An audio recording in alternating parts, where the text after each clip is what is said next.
to the PlayOnSports.com pregame show. Tonight, it's playoff football. It's the 2012 CCS Open Division playoff round versus Mitty and Oak Grove here at Oak Grove High School. Philip, we've had a chance to take a look at these two teams throughout the year. A lot of talked about with Mitty coming into this game 7-3. Oak Grove undefeated 10-0. In terms of the matchup here tonight in the Central Coast section, this is one of the biggest games going on throughout the entire San Francisco Bay Area. It really is, but if you had to pick one of your dream matchups for what you wanted in the Open Division, this has to come very, very close. And you and I got to talk about the teams that are in this Open Division. We even talked about this with Oak Grove coach Jay Braun. We'll get to more on that in just a minute, but we were bringing this up to him, and we said basically from 1 through 8, this Open Division really is open. It really could be any one of these teams because a lot of them have had success. Oak Grove has been a traditional power, same way with Mitty. You also got Palo Alto in this division, Sarah, who we've talked about. And of course, you got Bellarmine, which is the number 1 seed. Really, any of these teams could take this all the way and win the Open Division title. This is really what you would consider the cream of the crop for the Central Coast section. And really, we're in for a real treat tonight because you've got the West Catholic League, the Mount Hamilton Division champions, public school versus private school. You've got all the elements for an intense rivalry game, and I think this will definitely live up to the billing. Don't really pay attention too much to the 2-7 rankings. Those are a bit more of a misnomer. These two teams really could go toe-to-toe, and we're in for a real treat tonight. Two of the better teams going head-to-head here tonight, folks, in round 1 of the CCS Open Division playoffs. Archbishop Mitty, number 7, Oak Grove, number 2 in the Open Division, and Philip, my man to my right, just mentioned a few moments ago, the number 1 seed Bellarmine. From what all the media outlets are saying, all roads lead through the bells, so to speak. They take on Terra Nova later tonight at San Jose City College, 7 p.m. kickoff. A couple other big games to talk about here before we really start to dive into this particular matchup. You also have number 5, Sarah, taking on number 4, Palo Alto, which should be a barn burner. Excellent matchup taking place at Palo Alto High School later tonight. And then the matchup that is kind of getting pushed underneath the rug, so to speak, St. Ignatius versus Palma. Don't count out Palma. Those boys can play. Palma with 8-2 overall record during the season. Look out for that matchup versus St. Ignatius tonight, taking place at the Salinas Sports Complex. So we have Mitty. We have Oak Grove. Mentioned Mitty 7-3 coming into this matchup. Oak Grove 10-0. I think one of the interesting things to look at here, Philip, both these teams had faced 3 very similar opponents. I'm talking about Los Gatos, I'm talking about Leland, and I'm talking about St. Francis. So let's take a look at Mitty first off. They had a brutal schedule. I mean, outside of playing in the WCAL, which everyone knows about, they had to go up against a lot of tough opponents, and they suffered their first loss back on 9/28 versus Sarah, where they were defeated 30-21. But you take a look at that Los Gatos game, 28-20. They were able to defeat them by 8 points. Oak Grove, when they went head-to-head versus Los Gatos, 24-21. So by a field goal. And the reason why I bring this up is because that's kind of the case in point here. You look at the way Oak Grove faced off against those 3 schools. Los Gatos, Leland, St. Francis. Very close matchups. Oak Grove beat St. Francis by 1 point, 21-20. But yet, Mitty was able to defeat those teams by higher margin. So my question to you is, should people around the Bay Area be looking into that? The fact that both these teams are 3-0 against those schools, but yet Mitty was able to come out on top by just a little bit more. I think just because those matchups happened in the early part of the season, I mean, there can be a little bit read into it, but not a whole lot, because really when you take a look at it, those early season matchups, those are really more of the sort of the preseason ones. Everyone's still trying to get acquainted with their systems in sort of the game speed. So, I mean, yeah, Mitty was able to take care of business with their league opponents, but of their non-league opponents. But what I was noticing, I even talked to Coach Matt Haniger about this, about their non-league schedule, because you mentioned how tough it was with Los Gatos, Leland, and Palo Alto. Oh. That is not cupcake. Okay, it really isn't. I asked him about this. I said, was this sort of a design to get your guys ready for this type of stage? He says, well, we always want to have the toughest schedule possible. And the reason why he said that is because he always wants to get his guys ready for the toughest competition. Because as we know by now, the West Catholic schedule is always a meat grinder. So anyone who comes out of that with a winning record is going to be miles ahead of the game. Sure. So anytime you can do something like that, I mean, Mitty did a fine job of what they were able to do. But really, when it comes right down to it, once the regular season is done, you can pretty much throw a lot of those results out the window, especially some of these early ones, just because it was so early in the year. Now, things have changed so much from September to now we're into mid-November. So you can really count up a lot of things have different changed. Maybe some different starters have come in. That presents a lot of different dynamics. But really what it comes down to is how well did both of these teams prepare for tonight? That's really going to be the key. If both these teams are prepared well, if they limit the mental mistakes, that's really going to be the key difference for tonight. And these two teams, the last times they actually faced off against one another, you have to go back to 2007, where Mitty was actually defeated by Oak Grove 33-24 in the first round of the playoffs. So you have to go back a couple of years in order to take a look at the statistics for these two teams as they're down on the field right now, wrapping up their final offensive plays. Philip Kern to my right, I'm Sean Hennessy. You're tuning into the PlayOnSports.com pregame show. It's Mitty and Oak Grove, just under 10 minutes away from opening kickoff here at Oak Grove High School in San Jose, California. Before we start going into Oak Grove, let's give you an update on the weather conditions right now. 62 degrees, winds hovering just over 10 miles an hour, but the forecast is anticipating some rain here.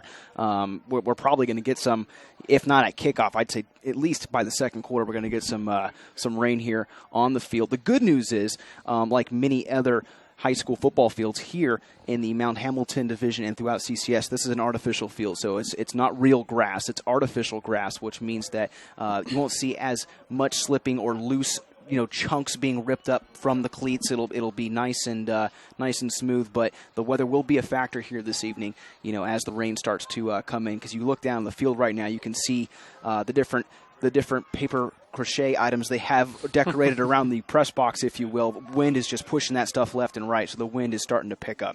Let's talk about Oak Grove. One of the key stats that really comes out to my mind when you take a look at their defense, they're 10-0. Mm-hmm. They outscored, Philip, their opponents this year 354 to 187. Now, if you compare that to Mitty, they outscored their opponents 287 to 212. I know they play in the WCAL. They've got a brutal meat grinder schedule. But how about that stat for Oak Grove? That defense, in my opinion, really has just pushed them ahead and gotten them to this particular point in the season. An undefeated, perfect schedule. It's a killer defense. It really is, and really you bring up the fact about how these two teams have faced a lot of different type of schedules. That's something they can't control. And really what Oak Grove has had to do is take care of business with where they're at. Of course, Mount Hamilton division, let's not sell them short a little bit. That is the toughest division in the entire Blossom Valley Athletic League. Mm-hmm. So anyone who comes out of there is automatically going to be in consideration for championship stats. And that's where Oak Grove is. I mean, they've had a couple of down years recently, but these guys are ready to play. In fact, when we talked to Coach Jay Braun, I asked him, did you focus on anything in particular in order to get your guys ready for this game? And he actually exuded a lot of confidence. I have to give him a lot of credit, because anytime you can go 10-0, I don't care what division you're in, that's tough. It really is a tough thing.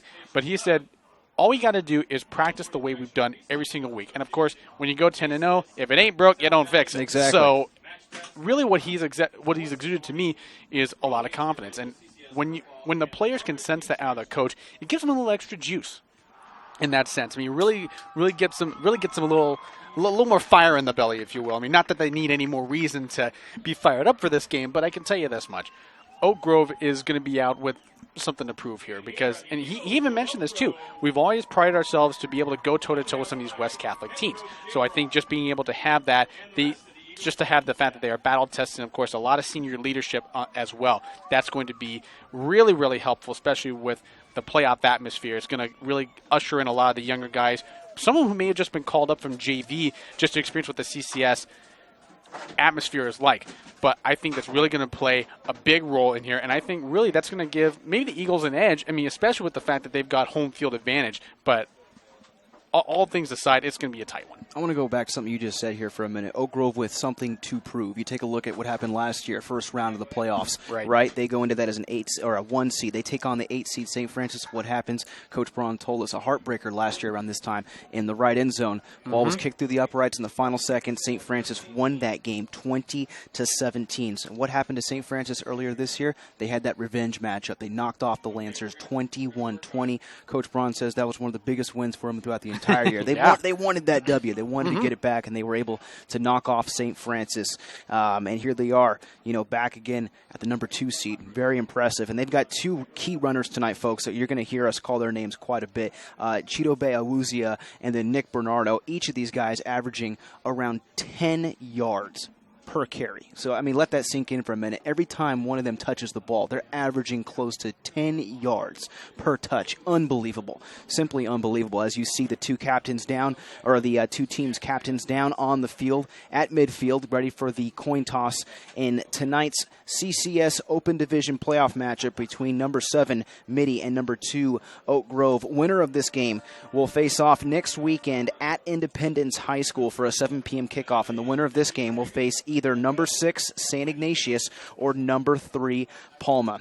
Let's talk quickly here about Mitty. We just touched up on Oak Grove. Mitty has that quarterback, Wyatt Hansen. It's an option style type of spread that they give. Occasionally they will mix it up with a little bit of split backs, but this team really does a nice job balancing out the offense. They will really utilize every one of their players in their type of offensive scheme. No, they really will. And the key here with this triple option offense, obviously, they're going to key in on the run. That's sort of the backbone for this whole offense, but it's really going to be key for Wyatt Hansen to really be able to diversify this offense. Even Coach Matt Haninger was talking about it. I asked him what was really going to be one of the keys for you guys on offense in order to be able to sort of, I don't want to call it upset just because these 2 teams are so close together, but what's really going to be key for you to put you guys over the top and get you on to the next round? He said, well, Wyatt Hansen's got to play well. And it's not just throwing the ball. It's making the right decisions, making the right reads for this option offense. And, of course, one thing that he emphasized that I think can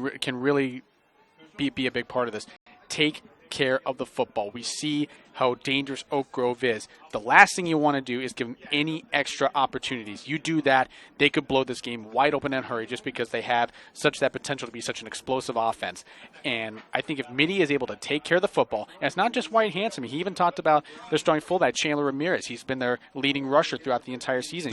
He was a little bit concerned about his status because he had gotten injured earlier, but he was confident he's going to play tonight. That's definitely going to help.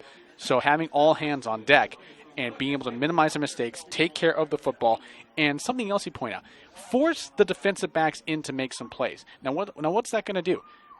When you have having that focus on the run game, minimizing the mistakes, that will keep them in this to the very end. It's going to be a great ball game. Absolutely. We're going to pause for our nation's national anthem, folks. When we come back, we'll have the opening kickoff live here at Oak Grove High School. It's Mitty and Oak Grove. It's coming up next on PlayOnSports.com.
Welcome to PlayOnSports.com, your destination for high school sports. Sean Hennessy here with you. Philip Kern to my right. Welcome, ladies and gentlemen, to Oak Grove High School. We're in San Jose, California, just moments away from tonight's matchup. It's the 2012 CCS Open Division Football Playoff round number 1. It's number 7, Mitty, taking on number 2, Oak Grove here tonight. Mitty 7-3 on the year, taking on Oak Grove, a perfect 10-0, undefeated here tonight, Philip. We get a chance to watch Private, We get a chance to watch Public. We get a chance to watch WCAL, Mount Hamilton Division. This is the big marquee matchup we have here tonight. Mitty will be receiving the ball to start things off. We were talking in our pregame show how big this matchup, this particular matchup is for the opening round of the playoffs. Mitty will receive to start things off. If you're head coach Haniger, if you're the Mitty Monarchs, what do you have to do? What would you like to see here on this opening drive of this playoff game? Well, you'd definitely like to see your offense establish the run game early. I mean, that is what got you here. And really get the ball into the hands of your playmaker. I mean, if it means getting the run game established, that's good. If it also means getting them out in some screen patterns, getting the ball out in space a little bit, that's also something you'd like to see. But you just want to get some of the fundamentals established. I mean, obviously the run game is very, very important to them. That's what the basis of the triple option offense is. And you really want to see sort of White Hansen get into the groove a little bit. A lot of times on the first possession for a high school team, they really don't touch the passing game unless they absolutely have to. I'd like to see them sort of get that passing game a little bit more involved. I mean, get White Hansen into the groove early. Make him feel a part of the offense early on besides just handing the ball off. So if you're able to sort of diversify things a little bit and sort of get them involved with everything, besides the run game, you know the running backs are going to get involved with it anyway, but just get him in the groove early on. I mean, he'll definitely be into the game towards the end, especially when you need him to make those big plays starting in the second half when they're really going to be important. You've got him engaged, ready to go. Mitty lost to St. Ignatius last week.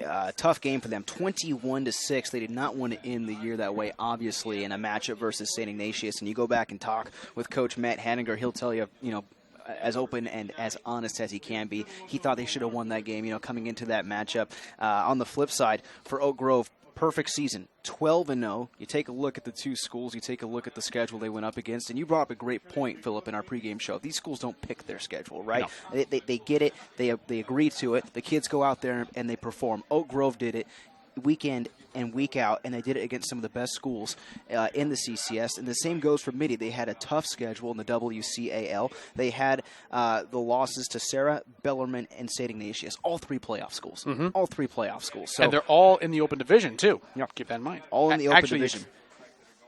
Yes, that's right. Yeah, all three of them in the open division with St.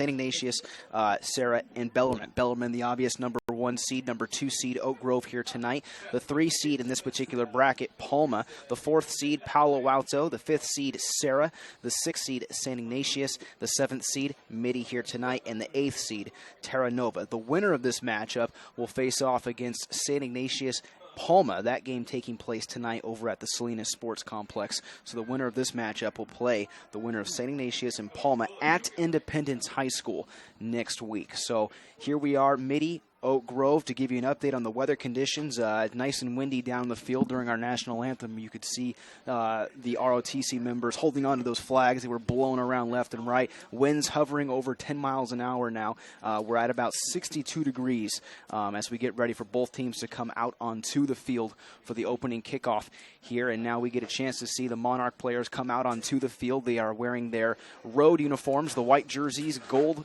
pants, gold helmets. They will be moving left to right on your screen. The Oak Grove Eagles, the home seed, the higher seed, number 2 team here in the open division. They are wearing the blue jerseys, the yellow pants, and the yellow helmets, moving right to left. You can hear the crowd start to get into it. Oak Grove players jumping up and down. Kickoff team waving their hands in the air. Folks, this is it. It doesn't get any bigger. This is the open division. This is PlayOnSports.com.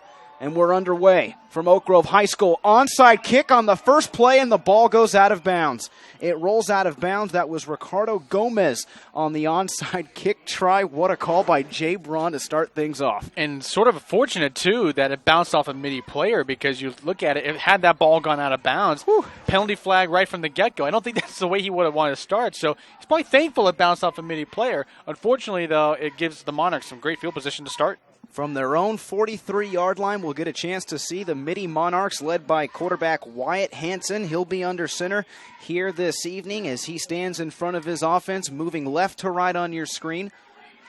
And you mentioned from their own 43-yard line, they'll have great field position, but what a call by Coach Braun to go for the onside kick just to start the game off. You mentioned, he mentioned, his kids were kind of nervous coming into this matchup. I think it's safe to say that the Mitty kids were a little bit nervous as well. What better way to get them, nice and loose than to go for a hard-hit, pounding onside kick to start the game? Well, it makes sure they're awake, which I'm sure they are now. I mean, just get the butterflies out of them early on. Hansen under center. From the 43-yard line, right hash mark moving left to right. We're in the first quarter, man in motion from near to far side. And taking the handoff is Evans. Evans goes left side, and he's stuffed.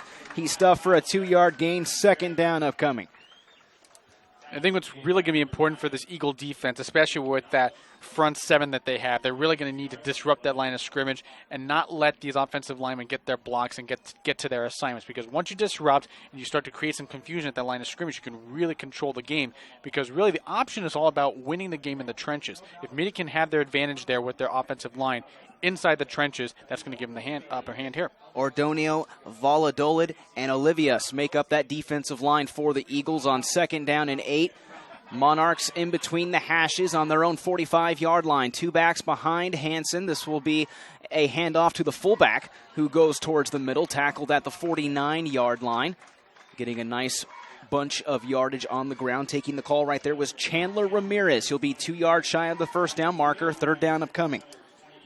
Of course, Chandler Ramirez is who Coach Matt Haniger was talking about, was sort of concerned about his status early on in the week, but obviously he's good to go and getting him involved early. I mean, he is their team's leading rusher after all, so a nice call there. Now they got a 3rd and manageable. This is what they want. We'll see if Oak Grove brings the blitz on the inside edge. They have an outside linebacker lined up in that 3-4 screen at the bottom of your screen. Fullback handoff. This is Ramirez once again falling over his right guard, and it appears that he scraped enough yardage out for a first down. Will the officials agree as they come together around the 46-yard line? And it looks like they're going to stop the clock briefly here for an official measurement. Now they indicate indeed a first down.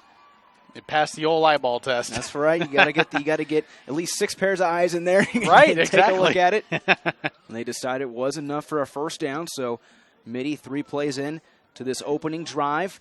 First round of the CCS Open Division playoffs underway here at Oak Grove High School. 10 minutes and 9 seconds remaining in the opening quarter. No score between Mitty and Oak Grove. Monarchs moving left to right as they cross over into Oak Grove territory. Hansen under center once again. Evans in motion. Option play towards the far side. Hansen keeps it and falls forward down the left hash. A gain of close to 8 yards right there by the Mitty quarterback. Great play call going to the far side. It was a great call because they already had the Eagle defense set up and focused in on Chandler Ramirez, and that's the danger of the option offense. If you try to anticipate who's going to get the ball and you over pursue the wrong guy, it opens up the lanes, and that's where White Hansen took over, goes to the far sideline and really picks up a nice chunk of yardage and really got the defense to commit. Good call.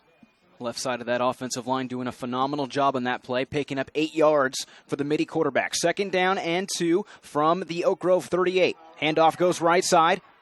As the tailback scoots ahead, that's Daniel Moscow taking the carry, and he scoots it down to about the 33-yard line. Another Mitty first down, moving the ball nicely on the ground so far here early. They really are, and it's really a nice way to get some momentum here for the Monarchs. I mean, especially when you get the first possession of the game, you want to make a statement early on. I'm sure a touchdown would be ideal, but they're already starting to really establish the run game right now. And if you're Coach Matt Haniger, this is exactly what you want to see out of your offense. Good push on the offensive line, and another for a first down for Daniel Moscow.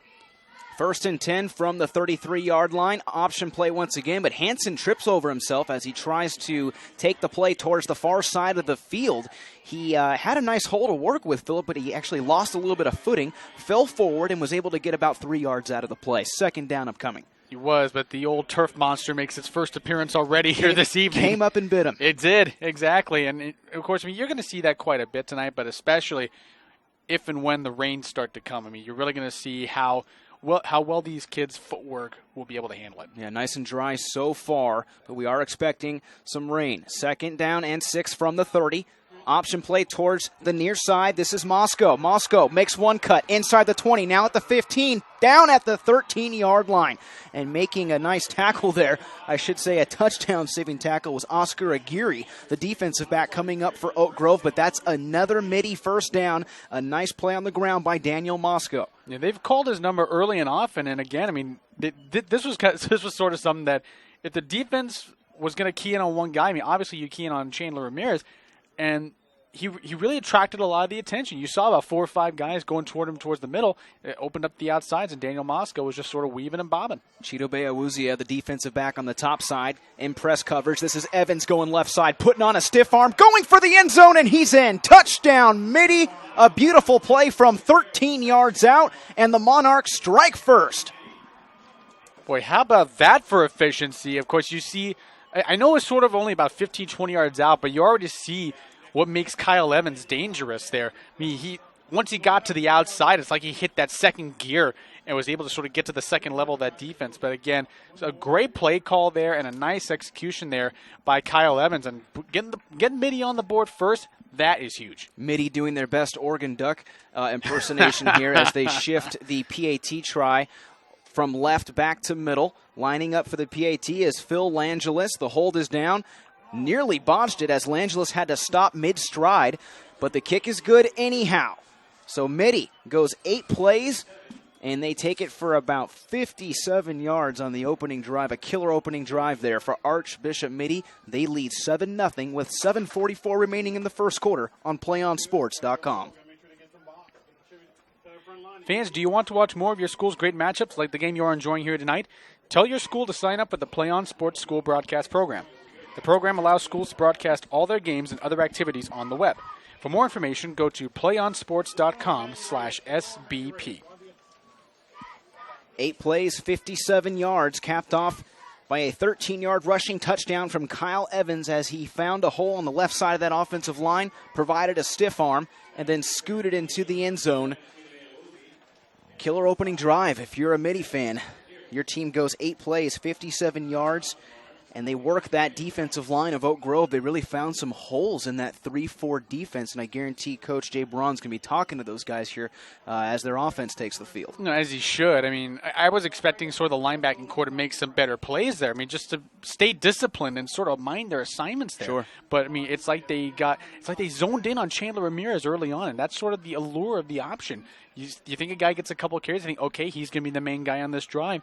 But they really use that deception. We're able to use their other running backs. Of course, Kyle Evans finishes them off. Langelis with a short kick. This is Diaz along the near side as he gets hit out of bounds, just hit out of bounds shy of the 35-yard line. Obviously, Mitty did not want to kick that one deep in the way of Chidobe Awuzia. The kid's a stud. He's a lightning bolt. He was lined up on the far side of the field as the deep return man. Mitty opts to kick it short. And Oak Grove will start their opening drive of this football game around their own 35-yard line. And not only is Chidobe Awuzie a lightning bolt, he's also a stickler for details. He went up to you before the game started, made sure that you had his name pronunciation correct. Called a couple of this kid's games, folks, and it was always Chidobe Awuzie. He goes, no. He goes, Chidobe Awuzie. And I go, hey, you got it, buddy. No problem.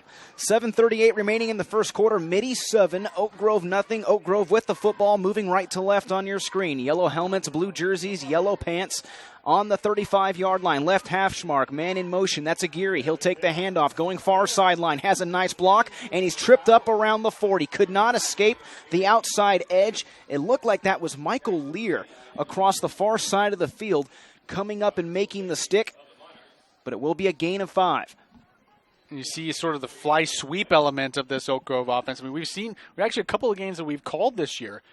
Sacred Heart Prep comes to mind where they really specialize in that fly sweep offense. And you see Edwin Aguirre sort of being the sweeper going around to the outside. So really interesting call there. I mean, typically you would think, okay, hand off to Bernardo, or maybe a screen pass to Awuzie, perhaps one of those things. No, they went with the fly sweep. Interesting call. Mitty in a 4-3 defensive look on second down.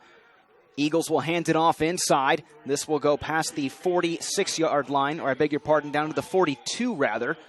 About 3, maybe 4 yards shy of the first down marker. It will bring up third down for Oak Grove. They have it on the right hash mark.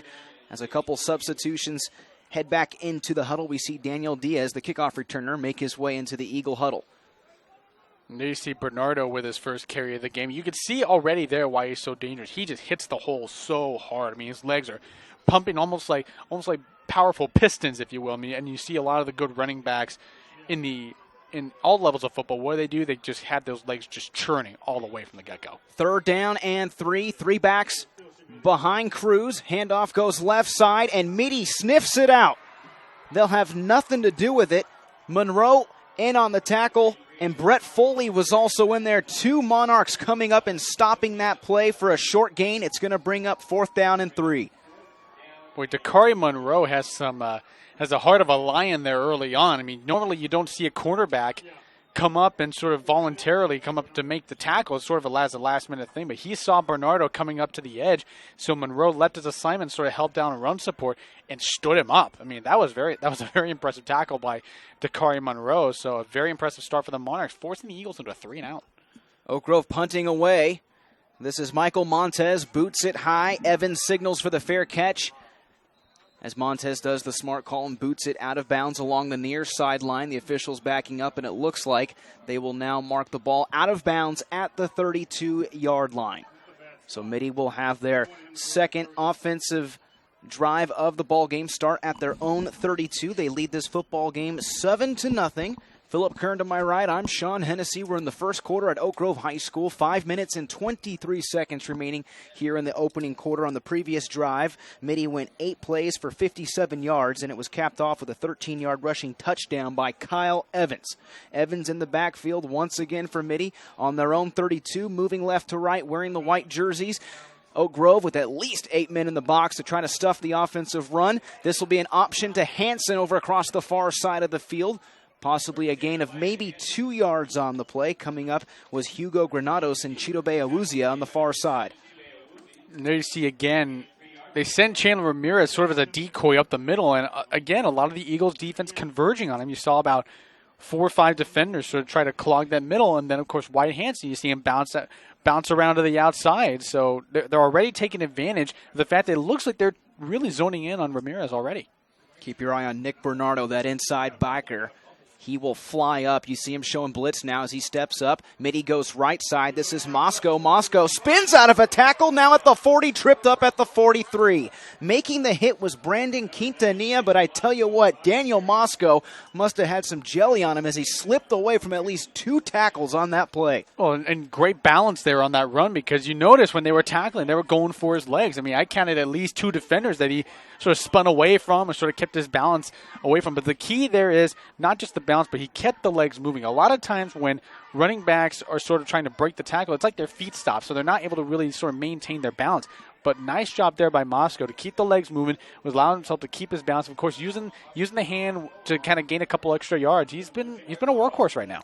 3rd down and inches. QB sneak by Hansen. He just drives straight ahead, follows his center, Daniel Mendoza, and piles ahead for a gain of a yard. That'll be a 1st down for Mitty.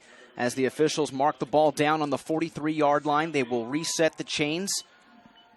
And we're seeing this Mitty rushing attack work nicely so far. We've seen 10 plays, now 11 plays for Mitty. No passes so far. All of their offensive plays have been kept on the ground against Oak Grove. 1st and 10 for Mitty. 3 minutes and 38 seconds left in the first quarter. From the 43-yard line, moving left to right, Hansen hands it off. It'll be a fullback dive straight ahead. Taking the call was Chandler Ramirez right off the center. And it seems like such a simple play. You talk about that fullback dive, an old-school type call, but yet they're able to get 5 yards out of it. And the scary thing is they usually get 5 to 6 yards out of it. Each and every time, they're able to pile ahead for that fullback dive. No, absolutely. Anytime you can get halfway to a 1st down on each carry. It's like, why change it up, you know? Right, exactly. I mean, they have no need to change it up. But I'm already noticing that they're already bringing Awuzia up to the line of scrimmage to help with the run support. That's exactly what Mahanager wanted. Get the defensive backs up towards the line of scrimmage. Nico Randolph playing about 15 yards out from the safety position. In the meantime, this is Evans trying to work the left side, but the Oak Grove defensive line coming up and stopping that play, making a nice tackle, or in on the tackle, I should say. Chidobe Awuzia was in there. Give assistance as well to Joe Lopez. Big number 55 for Oak Grove down there on the play. They're going to mark the ball at the 50-yard line. 3rd down and about 3 upcoming for Mitty. 2 minutes and 29 seconds left to play in the first quarter. you can already see the early momentum is with Mitty. And I know that you really can't put a premium on defensive stops here in the first quarter, but, I mean, right now, with the way Mitty has been controlling this game so far, Oak Grove needs a stop right here. Two backs directly behind Hansen. Now the man in motion is Evans. This will be an option play. Now it's the dive. The dive goes straight ahead, and it catches Oak Grove off guard. It will be taken down inside the 41-yard line. Another first down for Mitty. They have not passed the ball yet, folks. They have kept the ball on the ground, and they are tearing up that defense so far as they pick up another first down to the Oak Grove 46-yard line. You know what I've noticed here with this Eagles defense so far? What was interesting, we talked to Coach Braun, and he said the kids were a bit nervous. They're playing like it. The defense is playing a little tight right now. 1st and 10 from the Oak Grove 46. Option play. Pitch goes late over towards the near side. This is Moscow. Moscow cuts it back, tackled inside the 30. Moscow saw something towards the inside, the near sideline, and then made a beautiful jump cut back towards the middle and picked up about 13 yards on that carry as he takes it inside the 30-yard line. Another Mitty first down. You know what I was talking about, the defense sort of playing tight. I mean, Mitty is just sort of, they're playing loose. They're playing fast. It's like they're just doing whatever they want to at will.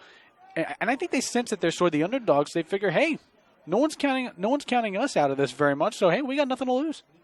1st and 10.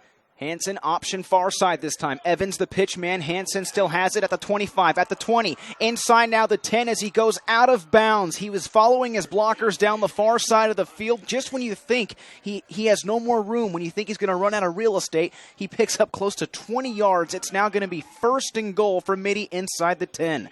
My goodness, Wyatt Hansen sort of getting his calisthenics in on these first couple of drives. I mean, just he was able to hit that edge and just sort of turn around and just get to that second level of the defense. I mean, it's one thing when you can get your running game established, but the way they're doing it, I mean, 5 yards here, 10 yards there, maybe another 12 with Daniel Moscow a couple of times. I mean, they are just using all sorts of different looks within this triple option. But what I've noticed here is that they, for some reason, they are still sort of drawn in by the options to Chandler Ramirez. I mean, I know he's their team's leading rusher, but it's like he's been the best decoy they've got. It won't be 1st and goal just yet from the 13-yard line. We see Moscow work the right side of the offensive line as he now is tackled inside the 10-yard line. So in the previous play, it looked like Wyatt Hansen actually went out of bounds inside the 10. The officials marked him down at the 13-yard line. But right there, we see Daniel Moscow on the rush take it down to the 9-yard line, a gain of close to 5 yards. So it'll bring up 2nd down and about 6.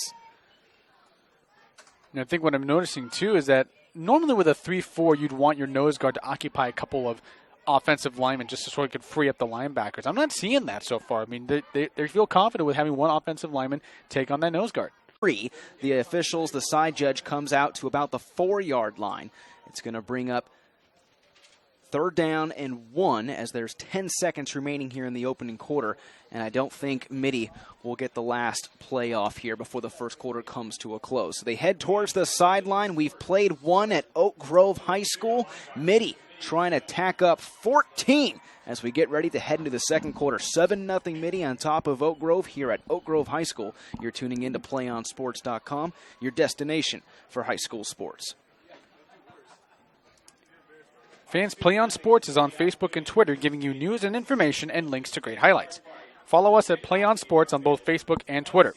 You can also access thousands of live and on-demand games on YouTube at youtube.com/PlayOnNetwork.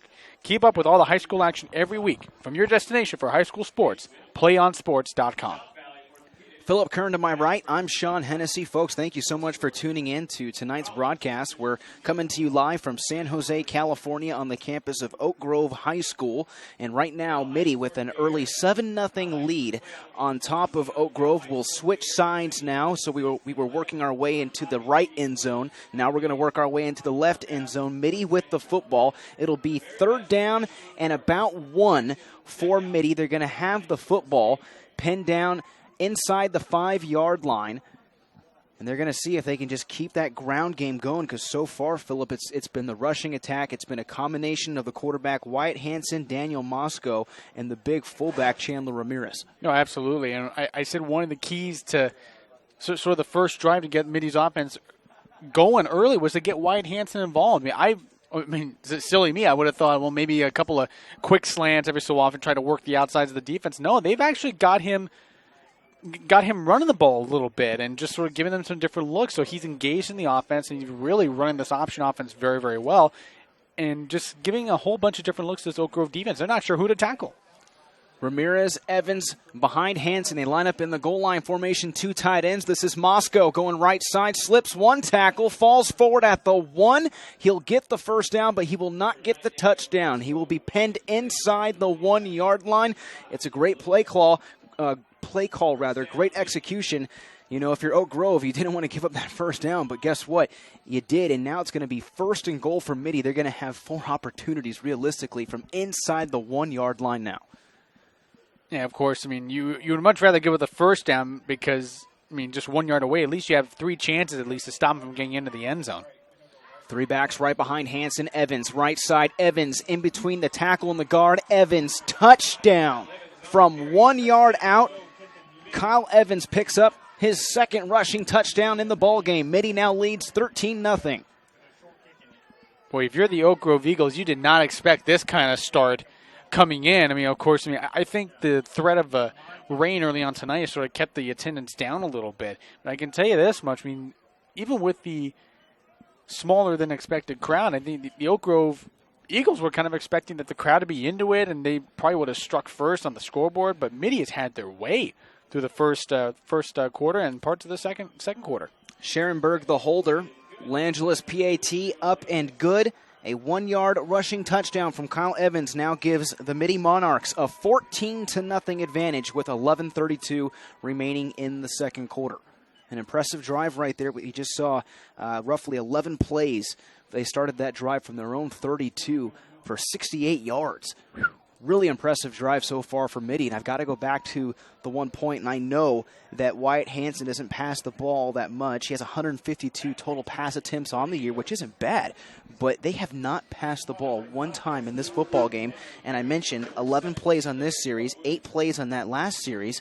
I mean, we're closing in, and we're going to approach over 20 total plays for Mitty pretty soon on their next series. They have not passed the ball yet, Philip. No, and there's really no need to, because anytime you can get 5, 6, 7 yards per carry, I mean, there's really no need to adjust. I mean, I would expect at some point that there would be some sort of preemptive adjustments, maybe throw in a little play action every once in a while. But I tell you what, Mitty is just running like a well-oiled machine right now. I don't think anybody expected this against this Oak Grove defense. Another short kick away from the deep return man, and we see Randolph take the ball into his stomach and just fall down around his own 31-yard line. Oak Grove's offense will head out onto the field. That will more than likely be a game plan we'll see throughout the night from head coach Matt Haniger to basically do short kickoffs and keep it out of the big special playmakers of Oak Grove. Oak Grove with their hands full at this point in the ball game. 11:32 left to play in the second quarter. They trail 14-0 on their last offensive series. They went 3 and out, had to punt the ball away, and now they will start their second offensive series of this football game. We're in the second quarter. They only had 1 offensive series in that first quarter. Mitty really chewed up the clock. 1st and 10, Eagles from their own 31-yard line. Cruz flings it towards the near side. This is Aguirre. Working towards the near sideline, tackled and pushed out of bounds at the 35. Coming up and making the hit for the Monarchs was Zane Carl. Correction on the tackle was Eric Sargis. Of course, there you see Oak Grove trying to do some different things. They get the ball out on a quick screen to Aguirre, but there's really no blockers for him to follow. I mean, I know you want to get the ball out to your playmakers in space, but I mean, there's got to be some sort of blocking there, and it's just basically they left him on an island saying, okay, get the ball, you're on your own, kid. From the 35-yard line for Oak Grove, second down, whistles blow, and it looks like we're going to have a timeout on the field, timeout called by Mitty. Mitty with 2 timeouts remaining in this first half. Oak Grove with all 3. We're in the second quarter, 11:31 left to play in the first half. Mitty 14, Oak Grove nothing here on PlayOnSports.com. Do you want to watch more of your school's great matchups like the game you are enjoying here tonight? Tell your school to sign up for the PlayOn Sports School Broadcast Program. The program allows schools to broadcast all their games and other activities on the web. For more information, go to PlayOnSports.com/SBP. We're in the second quarter, 11 minutes and 31 seconds left to play. I want to go back to a point that I hit on briefly here, Philip, just a few moments ago. This is Oak Grove's second offensive series of this football game. They went 3 and out the first time out, and that was back in the first quarter. So, Mitty has controlled the clock in this game with the amount of plays that they've ran. They've kept it on the ground. That's been the deciding factor thus far. And it is exactly what they've wanted, too, which if you're Oak Grove, you got to start being concerned a little bit. Handoff goes towards the right side. New quarterback under center. That was Chidobe Awuzia taking the snap on that last play as the ball carrier works the right side. That was Nick Bernardo for no gain back at the 46-yard line, so he doesn't pick up any yardage. It remains 3rd down and about 5 for Oak Grove. But how about this? We're seeing Chidobe orchestrate the offense now for Oak Grove as they trail 14-0. It's like they're just trying anything just to wake their offense up right now. Awuzia will roll out far side. It's going to be a design QB keeper, but nothing as Mitty's defense steps up and stops that play from gaining any type of yardage across the far side of the field. And the main tackler, Eric Sargis, coming up, lowering his shoulder and making a big lick, forces yet another 3 and out. This is the type of defense that Mitty would have loved to have in probably some of their closer games. I got to tell you, to force Oak Grove into 2 3 and outs, and maybe have them held the ball for less than 2 minutes. I mean, this is a dream setup. Oak Grove's defense is going to be tired here at the end of this first half as Montez gets away a high spiraling punt that bounces around the 38-yard line and takes a Mitty bounce. The Oak Grove special teams players letting it roll backwards towards them when ideally they want to let the ball roll towards the opposite end zone. But instead, they actually lost some yardage right there, and Mitty will be more than happy to take it at their own 45-yard line. So a mistake right there on special teams for Oak Grove. They've had 2 offensive drives so far in this ball game, folks. 2 3 and outs. They're, at this point, averaging 1 offensive drive per quarter. I know it's early on, Philip, but my goodness, with the way Mitty is moving the ball, and it appears that there was actually a penalty on that play against Oak Grove. There was a penalty flag against Oak Grove, and now they're going to bring the football from where we thought it was going to be on Mitty's own 45 down to the there was a penalty against Mitty on that play, and it's actually going to be a fresh set of downs for Oak Grove. No indication to the press box by the officials that we saw, but it will be Oak Grove football as Awuzia takes the pass towards the 40-yard line. He's tackled by Kyle Evans. Would have loved to have seen the official ruling right there, but Oak Grove strikes gold right there on a punt. There was a flag committed against Mitty, perhaps roughing the punter. I'm assuming back from where it is in the field. Could be, but on that last tackle, I noticed a pretty close call there, almost a horse collar to bring down Awuzia. So, I mean, I know Mitty's been playing well, but don't start shooting yourself in the foot here. So the drive will continue. Technically, this drive will continue for Oak Grove. We see Cruz now back under center for Oak Grove. 9 minutes and 24 seconds left to play in the second quarter.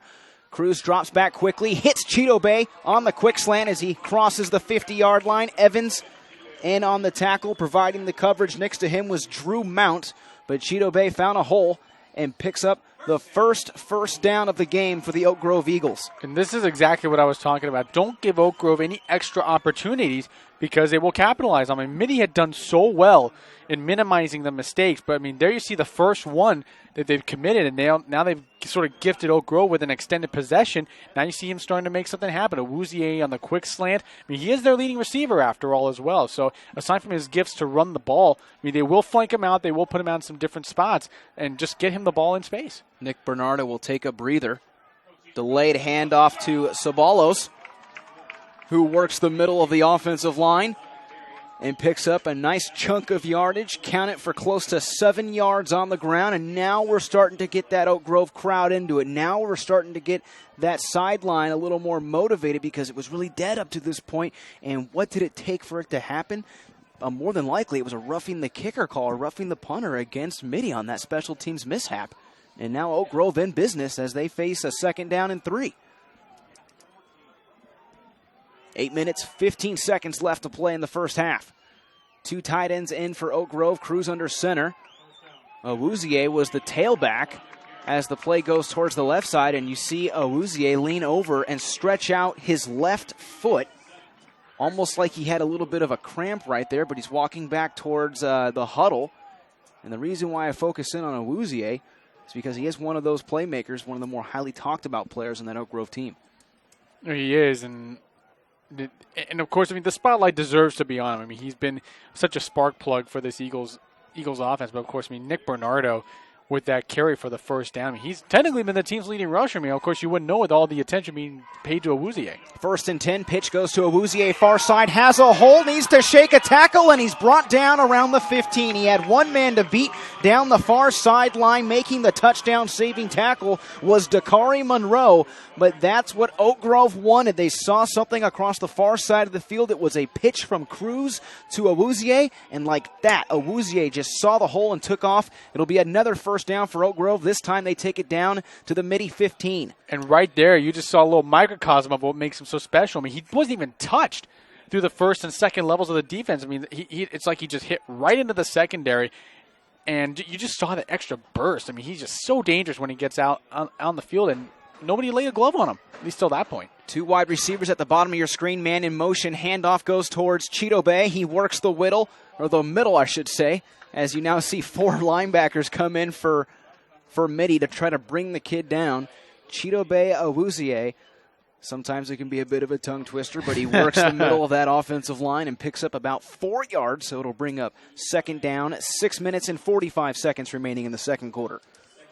Of course, let's just remember that this drive was because of that Mitty penalty. I mean, just sort of that first mistake that we've really seen all evening, and of course, it might just, unless Mitty can tighten up on defense, it's probably going to cost him on the scoreboard now. Same formation with 2 wide receivers bunched out deep towards the right side. Handoff works the right for Oak Grove. As Cruz is back in at quarterback, we've seen Cruz and Cheeto Bay work the quarterback position on this offensive drive, as the ball carrier that time works the right side of that offensive line. Appears maybe a yard gained, if any. It'll bring up 3rd down and 5 for Oak Grove. And we're approaching the 12th play if you count the previous plays before the punt and then the penalty for this offensive formation, or offensive drive, rather. How about this? Diamond, wide receiver set at the bottom of your screen. High snap to Cheeto Bay, and he falls on it back at his own 34-yard line. It was 3rd and 5. Cheeto Bay had the ball snapped about a yard over his head. He could not bring it down. They had a diamond wide receiver formation lined up towards the right side, and that is a huge loss of well over 20 yards for Oak Grove. Well, what's even worse about that is that at least with that possession where the ball was before, at least they were in somewhat of a field goal range. Now you're in sort of a gray area. I mean, you could try and kick for the field goal. I mean, we don't quite know what their kicker's range is at this point. But, I mean, now this is already a tough decision for Coach Jay Braun to make. And there you see, mistakes are playing a role. I mean, Mitty gives one, and it seemed like Oak Grove just gave it back. And it's just sort of wasted away any momentum they were building up. They would put together a fantastic drive, and then all of a sudden, just that one mistake puts them about 20 yards back. And now you got a tough decision to make. I mean, do you just gun it, or you just punt it away and play it safe? We'll stay right here with you folks as Oak Grove burns their first timeouts here in the first half. Each team now with 2 timeouts remaining, and Coach Braun really had to think things over, like you were saying, because it takes you out of the field goal range. It was 3rd down and 5 from about the 10-yard line, so you figure that's a 20-some-odd yard field goal opportunity for the kicker, Javier Zabalos. But now the ball is pushed back, well past the 30-yard line. It was a high snap. They're going to pin it down around the 33. It's 4th and forever here for Oak Grove. What do you do? What kind of offensive set do you bring out here? It looks like they're going to line up with possibly 5 wide receivers. They're going to bring out 5 wide receivers following the timeout. Ray Cruz in at the quarterback from the shotgun. 3 wide receivers towards the right, 2 to the top of your screen on 4th and forever. Cruz will throw it up deep for the end zone. 2 receivers there, but the pass is incomplete. It was incomplete. Closest to the ball was the defensive back, Drew Mounts of Mitty. It hits the turf, and it's a turnover on downs. Mitty takes over. Well, the Monarchs must be breathing a sigh of relief because, I mean, just the way that Eagles' drive was going, I mean, you would have thought they were destined to get into the end zone. Of course, that mistake right there really set them back. And, of course, something else that we saw develop during the timeout, Chidobe Awuzie on the trainer's table getting his foot looked at. You notice that he was sort of stretching out that left foot earlier. Now he's getting a look at the trainer's table, and you have to wonder, how long is he going to be out? How is that going to affect Oak Grove? Yeah, I saw him when he was lined up at the tailback position. He was stretching that toe, and now it appears that perhaps he has some cramps going on that left foot. In the meantime, Mitty takes over. They're moving right to left now. They have the ball on their own 33-yard line to start this next offensive series. Play goes far side. This is the quarterback, Hansen. Hansen picking up the first down, lowering his shoulder down to the 45-yard line, working the far side of the field, reading his blocks beautifully, and that'll be a Mitty first down with 4:52 remaining in the second quarter. Of course, there you see White Hansen again. They're getting him involved early and often, and of course, this is sort of the thing of having that sort of quarterback that can make those decisions. I mean, I can tell you, this much. I mean, I'm almost at a loss for words of just how well Mitty has done at this point. I mean, it's not just the fact that they're outplaying. I mean, they're controlling everything. Oak Grove will put a little more beef in that defensive line. They bring in the junior Olivias at 265 pounds at the nose tackle position. Taking the carry is Moscow, who works the middle of the field as he drives close to the 49-yard line for a gain of about 4 yards for Mitty. It's going to bring up second down. Of course, there you see about 4 yards on that carry there for Moscow, and they're utilizing all their weapons here so far. I mean, that's sort of the one thing I noticed with this option offense. They don't have that one bell cow running back that they really rely on. I mean, everybody is called to get involved here, and Mitty has been doing a great job of just sort of getting everybody. They're feeding the multiple beasts. Another fullback dive goes straight ahead, and this appears to be Ramirez, who was struck at the 50, worked out of the tackle, and fell all the way down to the 44-yard line. Easily picked up an extra 4 yards in that play from the first initial hit. But how about Mitty right there, bringing two wide receivers down towards the left. They flush one out deep towards the top side, so 3 total wide receivers, and they catch the defense off guard with a nice little fullback dive and pick up another first down. Now, poor Hugo Granados was sort of the loser of that mano-a-mano fight with Chandler Ramirez as he sort of bowled his way through for that first down. I mean, and of course, you just see the power of how strong Chandler Ramirez runs. I mean, it's not as if there was a size mismatch, but I mean, Ramirez just kept those legs churning and got through for the first down. 1st and 10. Hansen drops back for his first pass attempt, flushed out far side. Now he runs, picks up the first down inside the 30, goes out of bounds inside the 25-yard line. First pass attempt for Mitty as Hansen gets a little bit of pressure along the inside of the pocket, decides to flush it out towards the far side, picks up a first down, goes out of bounds at the Oak Grove 25.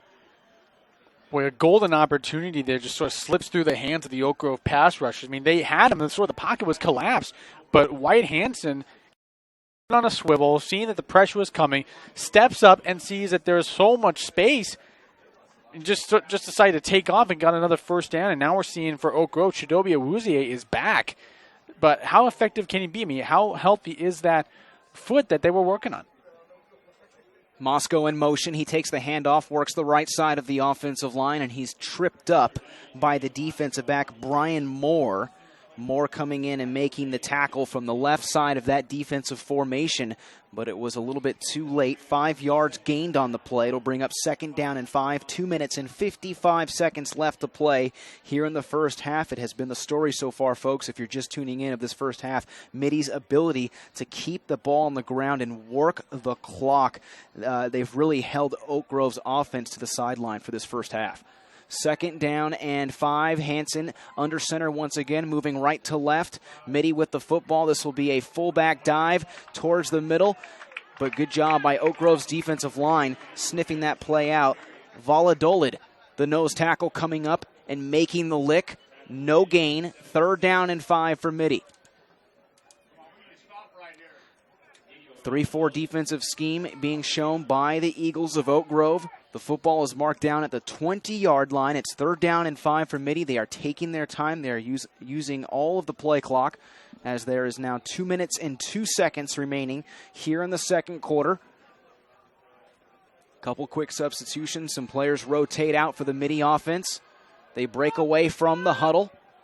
Andrew Scott, wide receiver.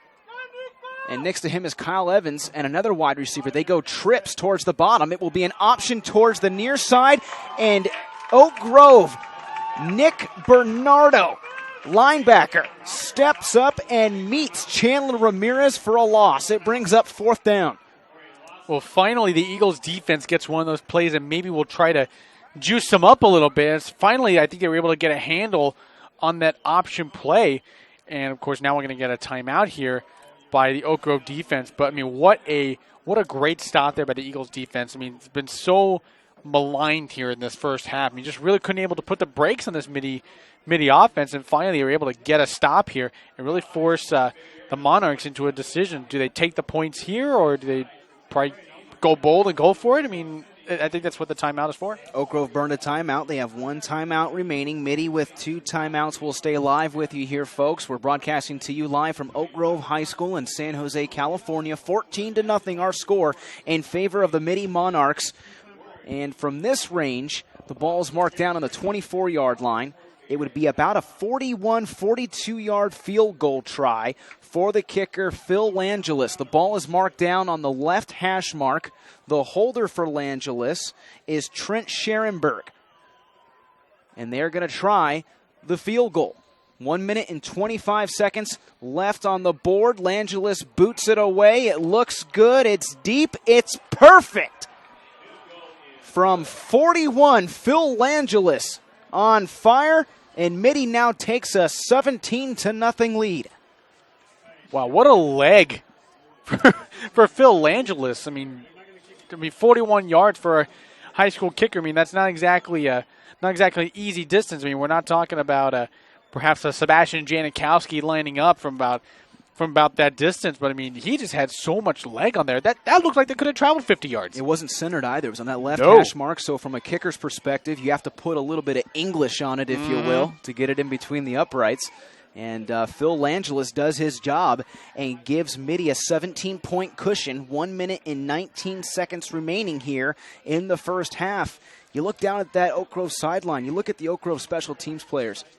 Philip, they don't know what hit him so far. They look dead right now. They really do. No, and you're right, because I don't think they expected to get manhandled this first half. I mean, I don't know if there's really any other way to describe it. They've just been dominated this first half. I mean, I don't want to say that they probably took this team lightly, but I mean, yeah, I think we expected a little more from this Eagles team. This is Quintanilla, the return man, tackled around the 31-yard line. Once again, Mitty opting to pooch kick it and avoid that deep return. So Oak Grove will have it from their own 32-yard line, moving left to right. They'll have 1 minute and 12 seconds to work with on the game clock here in the first half with 1 timeout remaining.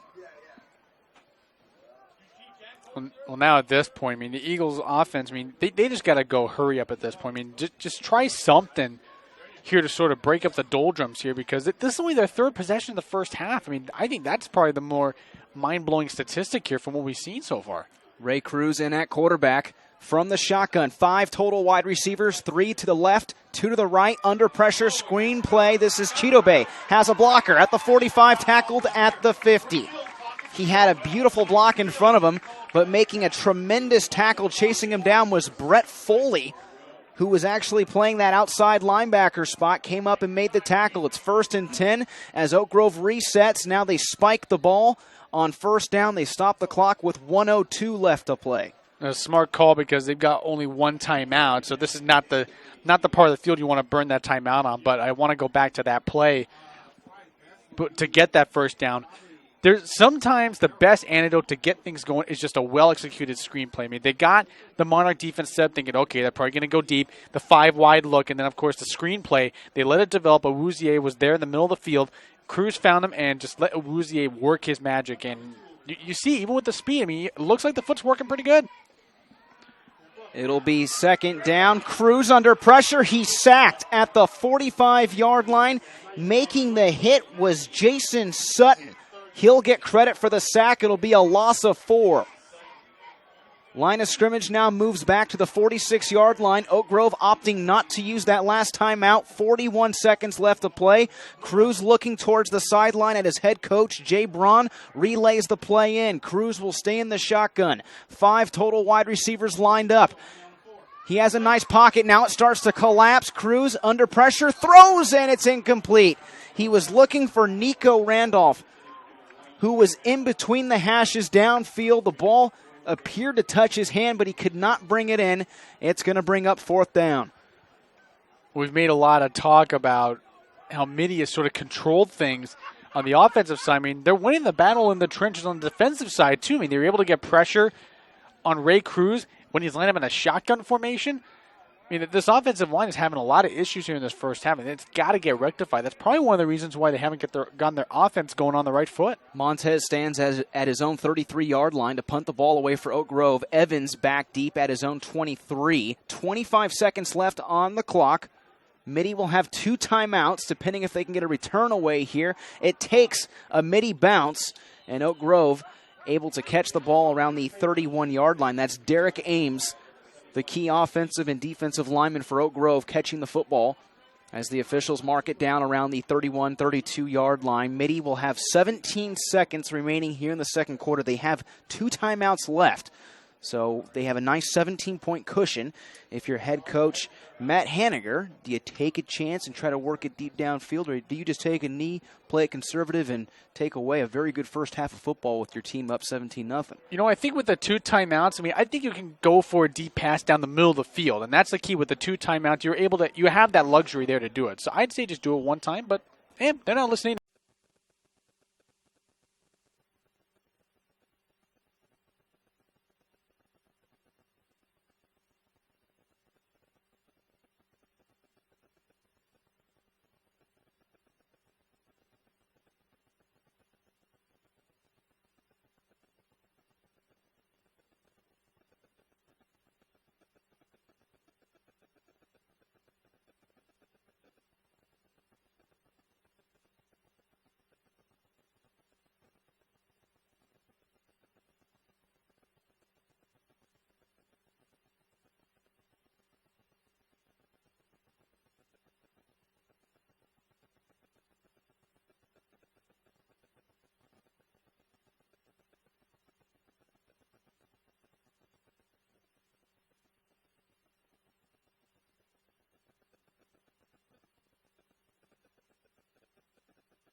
Welcome to the PlayOnSports.com halftime show. We've reached the half here at Oak Grove High School in San Jose, California, and it's all Mitty on top of Oak Grove, 17-0.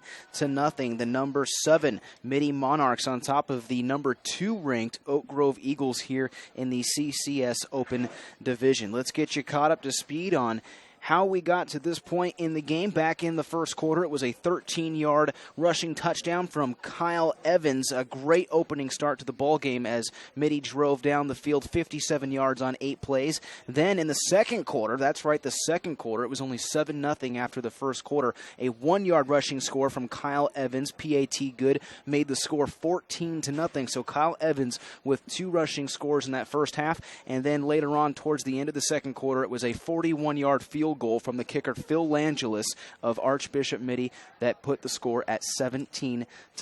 So Philip Kern to my right, I'm Sean Hennessy. We're here at the half at Oak Grove High School. It's the PlayOnSports.com halftime show. That's where we stand, 17-0. A little bit of a shock so far. The 7 seed on top of the 2 seed. And Philip, I guess I won't say it this way, that it's a shock that Mitty's up on top. I think it's a shock the way that Oak Grove has come out to play in that first half, just dead, quiet, real soft, only 3 touches on offense in that first half. I think you took the words right out of my mouth right there. I mean, it's not so much the shock that one team is sort of taking advantage, but I think it's just the way that Mitty dominated the entire first half. I mean, they're winning the time of possession battle. They're winning the battle in the trenches. All the things that Mitty wanted to accomplish, they're doing it. And they're just they put the Oak Grove defense on their heels and just having their way with it. I mean, not one pass play from Mitty. And that's going to tell you something. The fact that they have not resorted to going to the air, they've kept it on the ground and just mauled this Oak Grove defense. That's got to be concerning for Coach Jay Braun, because either one or two things are happening here.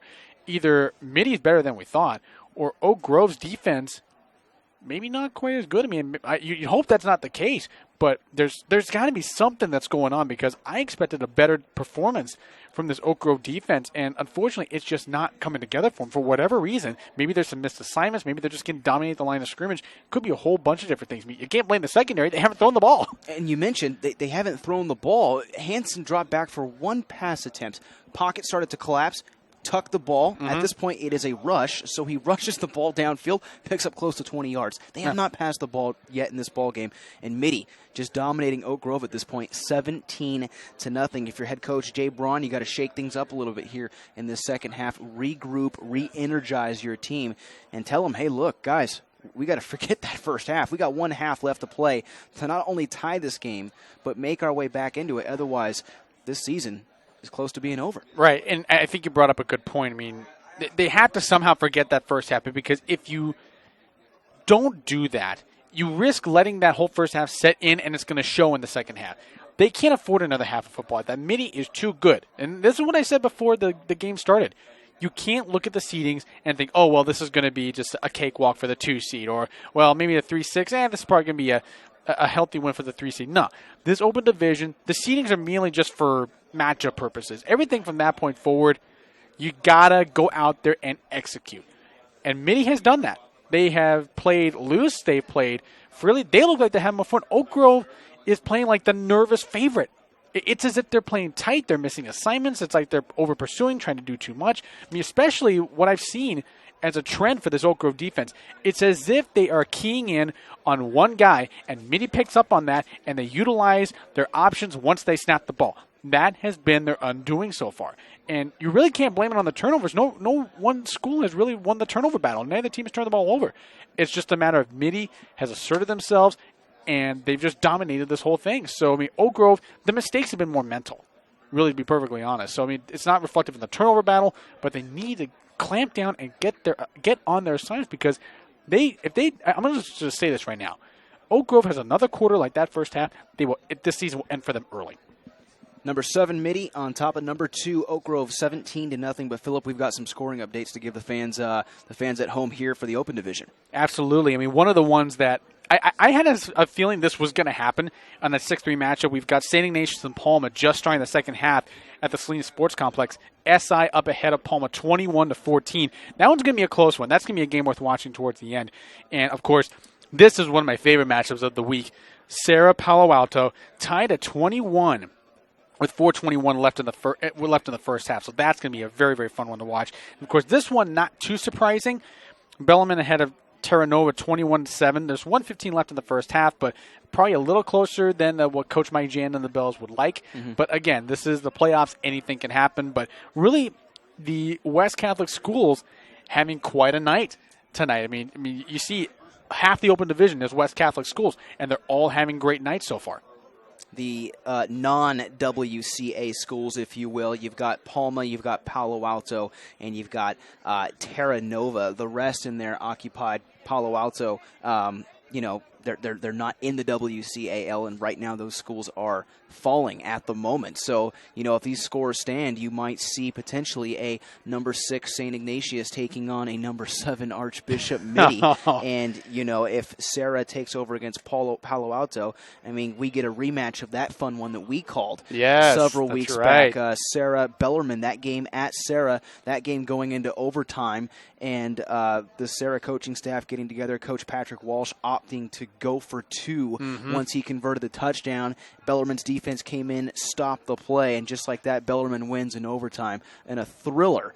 We don't want to predict the future here, but it looks like that might be a possibility here as those 2 games wind down. It's fun to think about, isn't it? Absolutely. So, we've got a great one here, though, folks. It's this game's far from over, but right now it's Mitty 17, Oak Grove nothing here at Oak Grove High School. You're tuning in to the PlayOnSports.com halftime show. Philip Kern to my right. I'm Sean Hennessy, as we are just over 5 minutes away from starting the third quarter here at Oak Grove High School. We mentioned the weather during our pregame show and towards the early portion of the broadcast, and I've got to say, right now it's really throwing a left hook right at my face because we have no rain. The wind has really picked up. It has still been rather gusty, fluctuating between 10 and 15 miles an hour here at Oak Grove High School, but I stepped outside a moment ago, outside the press box, and there's no cloud cover immediately overhead.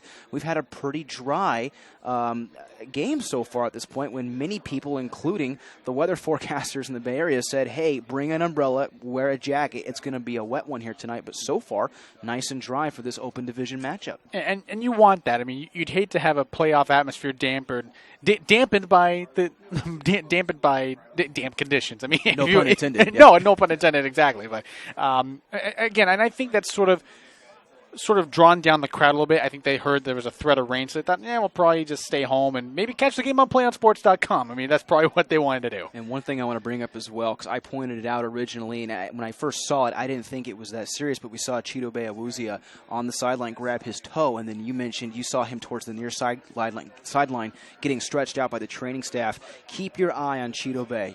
He is a huge factor in that Oak Grove offense, and not only on offense, he plays cornerback as well on defense. He's actually tied with Randolph with 4 interceptions on the year. So he's a huge factor both offensively, defensively. He's the return man in their special teams unit. Keep your eye on him, folks. Are we going to see the same Chidobe that we're used to seeing in this second half? We're going to find out here in just a few moments as Mitty now heads back out onto the field. Oak Grove making their way out just over 3 minutes away as we get ready to start the third quarter here at Oak Grove High School. That's going to do it for the PlayOnSports.com halftime show. When we come back, we'll kickstart the second half live for you right here on PlayOnSports.com, your destination for high school sports.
Welcome back, everyone, to PlayOnSports.com. We're broadcasting to you live from Oak Grove High School in San Jose, California.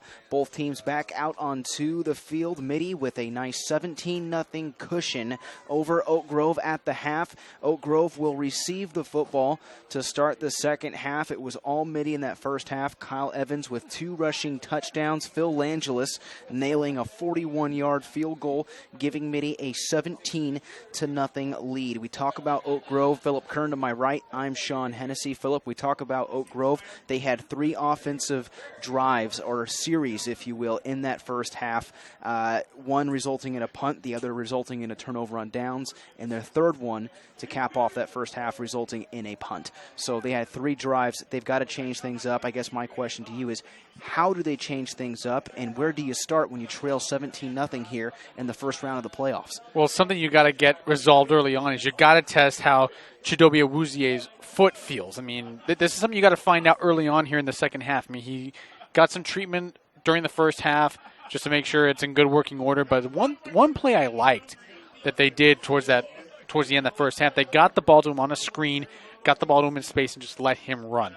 And that's where you got to start. I mean, it all starts with getting your playmakers the ball and sort of doing it in space. Try and get a little bit creative here, because obviously Mitty has keyed in on that run game, and you're disrupting everything at the line of scrimmage. So you're going to have to sort of think outside the box a little bit, and I think they hit on something with that screen pass to Awuzie. Probably exploit that a little bit, maybe utilize that for Nick Bernardo as well, because he hasn't really gotten going either. So those are your 2 best playmakers. Both sides know it, so they've really got to get him involved here in the second half. Awuzie is not in on the kickoff return team. We see Nick Bernardo, and we also see Edwin Aguirre standing inside their own 10-yard line. If you flash back to 2007, that was the last time these 2 teams faced off against one another. Oak Grove was victorious, 33-24. That game taking place in the first round of the playoffs. We're talking about a school, Oak Grove, with 6 CCS titles, dating back to the late 70s. When you think Oak Grove, you always think powerhouse football. You think of some key names, Andre Carter, one of the big ones that pops to your mind, a former Cal alum, now playing football at the professional level. And they've had a lot of other key professional players come out of this school. But right now, Oak Grove trailing at the half, 17-0 as Mitty lines up for the opening kickoff here of the third quarter. Oak Grove will receive the football, moving left to right on your screen, wearing the blue jerseys, yellow helmets, yellow pants. We are underway to start the second half here at Oak Grove High School as the kickoff goes into the end zone for an automatic touchback. Well, we already saw that Langelis has quite the leg from that 41-yard field goal we saw, but of course that kickoff, no real fear of kicking deep because Awuzie was standing there on the sidelines. So they probably want to conserve him a little bit and not subject him to any extra risk if that foot really isn't all that good and he's just gutting it out, which, at this point, I mean, he was part of that team last year that dropped one to 8th ranked St. Francis, who we talked about in the pregame. So there's a little bit of a redemption value in this one for him. And a lot of these seniors, they're on this team, they don't want to have their careers end like this in a first-round upset again. Chidobe in the offensive formation at the bottom of your screen as Oak Grove works left to right from their own 20 in between the hashes. Chidobe in motion. Now he goes left side, tied up as the defensive back comes up and plugs the play. No gain. Great job by Mitty kick-starting the third quarter. I believe that was the defensive back, Dakari Monroe, number 1, coming up and making the tackle for a 3-yard loss. Well, and really that play, the key to success for that one is being able to hold the block on the outside, and Oak Grove was not able to do that. I couldn't quite tell who that receiver was responsible for that block on the outside, but if that was Dakari Monroe responsible for that tackle, he was able to shed that block without much of a problem. So, I mean, just trying to seal that edge there, they really just couldn't do it. Esquivel, the wide receiver, flanked out deep at the bottom of your screen, man in motion. This is Chidobe Awuzie. Now he finds a gap on the rush, working the right side, falls forward in between the pile, close to the 25-yard line. He'll be 5 yards shy of the first down marker. It will bring up 3rd down and 5 for Oak Grove. Mitty's defense stifling here to start the third quarter, doing a great job on the contain, forcing everything back inside. Yeah, they really did. And I think what's encouraging is that the way Awuzie looked on that run, looked like his foot is fine. It's just a matter of trying to find those seams and try to just break something open. Bernardo in the backfield, lined up at the tailback position. 3rd down and 5 for Oak Grove. Cruz hands off to Bernardo as he works the right side, tries to push that line. The first down marker's at the 30. They're going to pin him down at the 29. It will bring up 4th down and 1. Well, now you're at an interesting call here. 4th and 1 at your own 30-yard line. But noticing something that the Monarchs are doing, they're really stacking 8-9 guys in the box. It's like they're almost anticipating for the Eagles to just really try to get something going on the run game because they know that's their bread and butter. But you're seeing it, 8-9 guys in the box, and really gutsy call here to go for it on 4th and 1. Mitty with 4 down defensive linemen. Oak Grove lines up on 4th and 1. Handoff left side. That'll be an Oak Grove first down. They work the left side of the offensive line. Bernardo gets the call, takes it out to the 34. Gutsy call on 4th and 1 by Jay Braun, the head coach of the Eagles, but it's successful on 4th and 1 as Oak Grove moves the chains. Oh, they needed to get some sort of gutsy call to go their way. I mean, they had the onside kick attempt early on. That didn't quite go as planned. Of course, thankfully it bounced off a Mitty defender, so that was sort of a saving grace there. But hopefully this is the harbinger of something bigger for this Oak Grove offense because they've been lagging a spark. 1st and 10, and Chidobe Awuzie under center at the quarterback position. Hands off to Bernardo, who works the left side.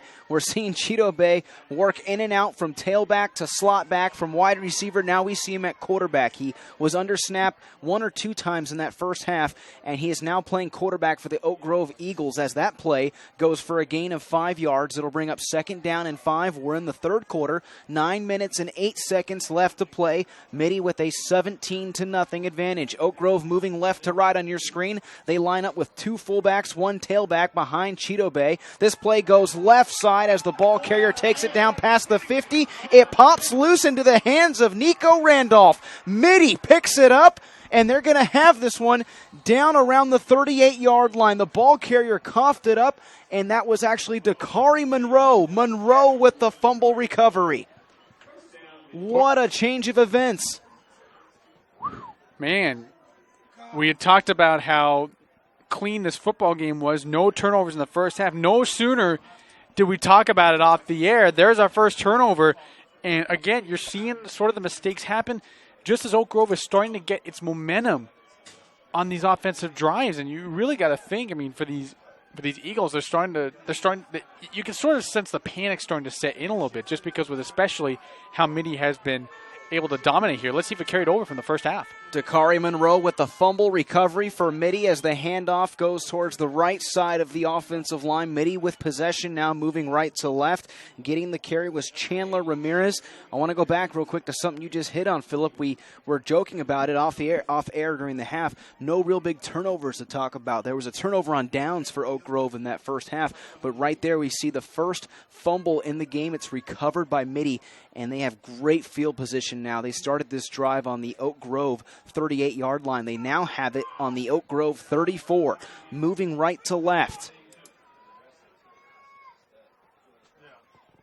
As you see, Hansen check down the play towards the right side of the offensive line. Tight end lined up towards the left. They're going to pass it this time. Hansen looking deep. All sorts of time. Waits for his players to get open. Now he rushes and falls down inside the 31. What a beautiful pocket right there. The Mitty offensive line creating a bubble for quarterback Wyatt Hansen as he fell down around the 31-yard line. He started to come back towards the near side and then at the last moment decided to tuck the ball away. It will bring up 3rd down and 2.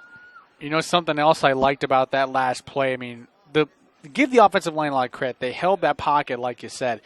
But Wyatt Hansen knew at some point you got to make a decision. I mean, you could bide your time in that pocket all you want. You got to decide to either chuck it and throw it away or try to make something happen. And, of course, he made that decision quickly because the pocket was just about to start to collapse. Fullback handoff towards the right side of the formation. And that's a first down for Mitty as the ball carrier gets it past the first down marker. Taking the carry was Ramirez, Chandler Ramirez. Getting past the first down marker as they now pin the ball down at the 26-yard line in between the hashes. 1st and 10 for Mitty. They utilized that 3 wide receiver look. That previous play, they had 2 wideouts at the bottom. They had 1 to the top. So it forces Oak Grove to at least send 3 defenders over towards those wide receivers, and the linebackers really have to step up, and that's where they're not doing a good job of allowing Ramirez to break away. As we see right here, this is Daniel Moscow inside the 10, tackled now inside the 5. I talked about it just a moment ago. The inside of that offensive line doing a great job for Mitty. They pick up another first down, and now it's 1st and goal for the Monarchs. Of course, you see the Eagle defense. They're trying to employ what Mitty's been doing to them all night. Just try to bring in 8-9 guys in the box to try to stop the run. But you see how disciplined this Mitty offensive line is. They know their assignments. They know who they're supposed to get, and it's opening things up. I mean, Daniel Moscow is just running crazy over this Eagle defense. Goal line formation for Mitty. It's a handoff towards the right side, easily falling into the end zone. And that's a touchdown. Chandler Ramirez from about 3 yards out, and Mitty now takes a 23-0 advantage. Boy, just being able to bulldoze through that Eagle defense. I mean, I don't know of anybody who expected this sort of outcome. Really, even at halftime or even where we're currently standing, man. I know I'm a little stunned by this right now. As we see Langelis on to try the PAT, the hold is down, and it's good as Mitty takes a 24-0 advantage. We're in the third quarter, 6 minutes and 13 seconds left to play here at Oak Grove High School as the Monarchs are all over the Eagles, 24-0. Fans, do you want to watch more of your school's great matchups like the game you are enjoying here tonight?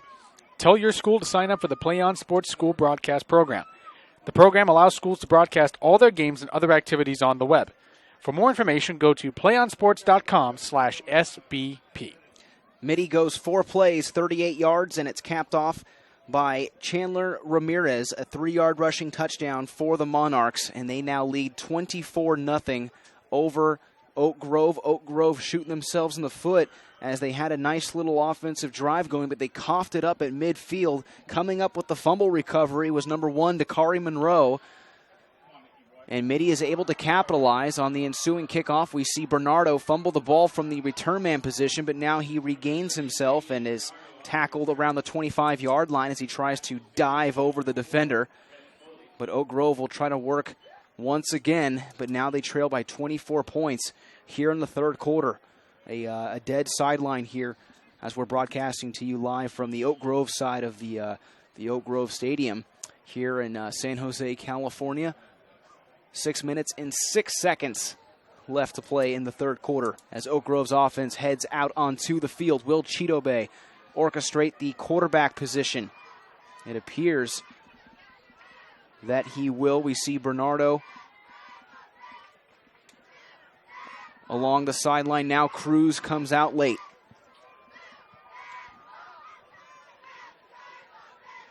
Oak Grove from their own 26.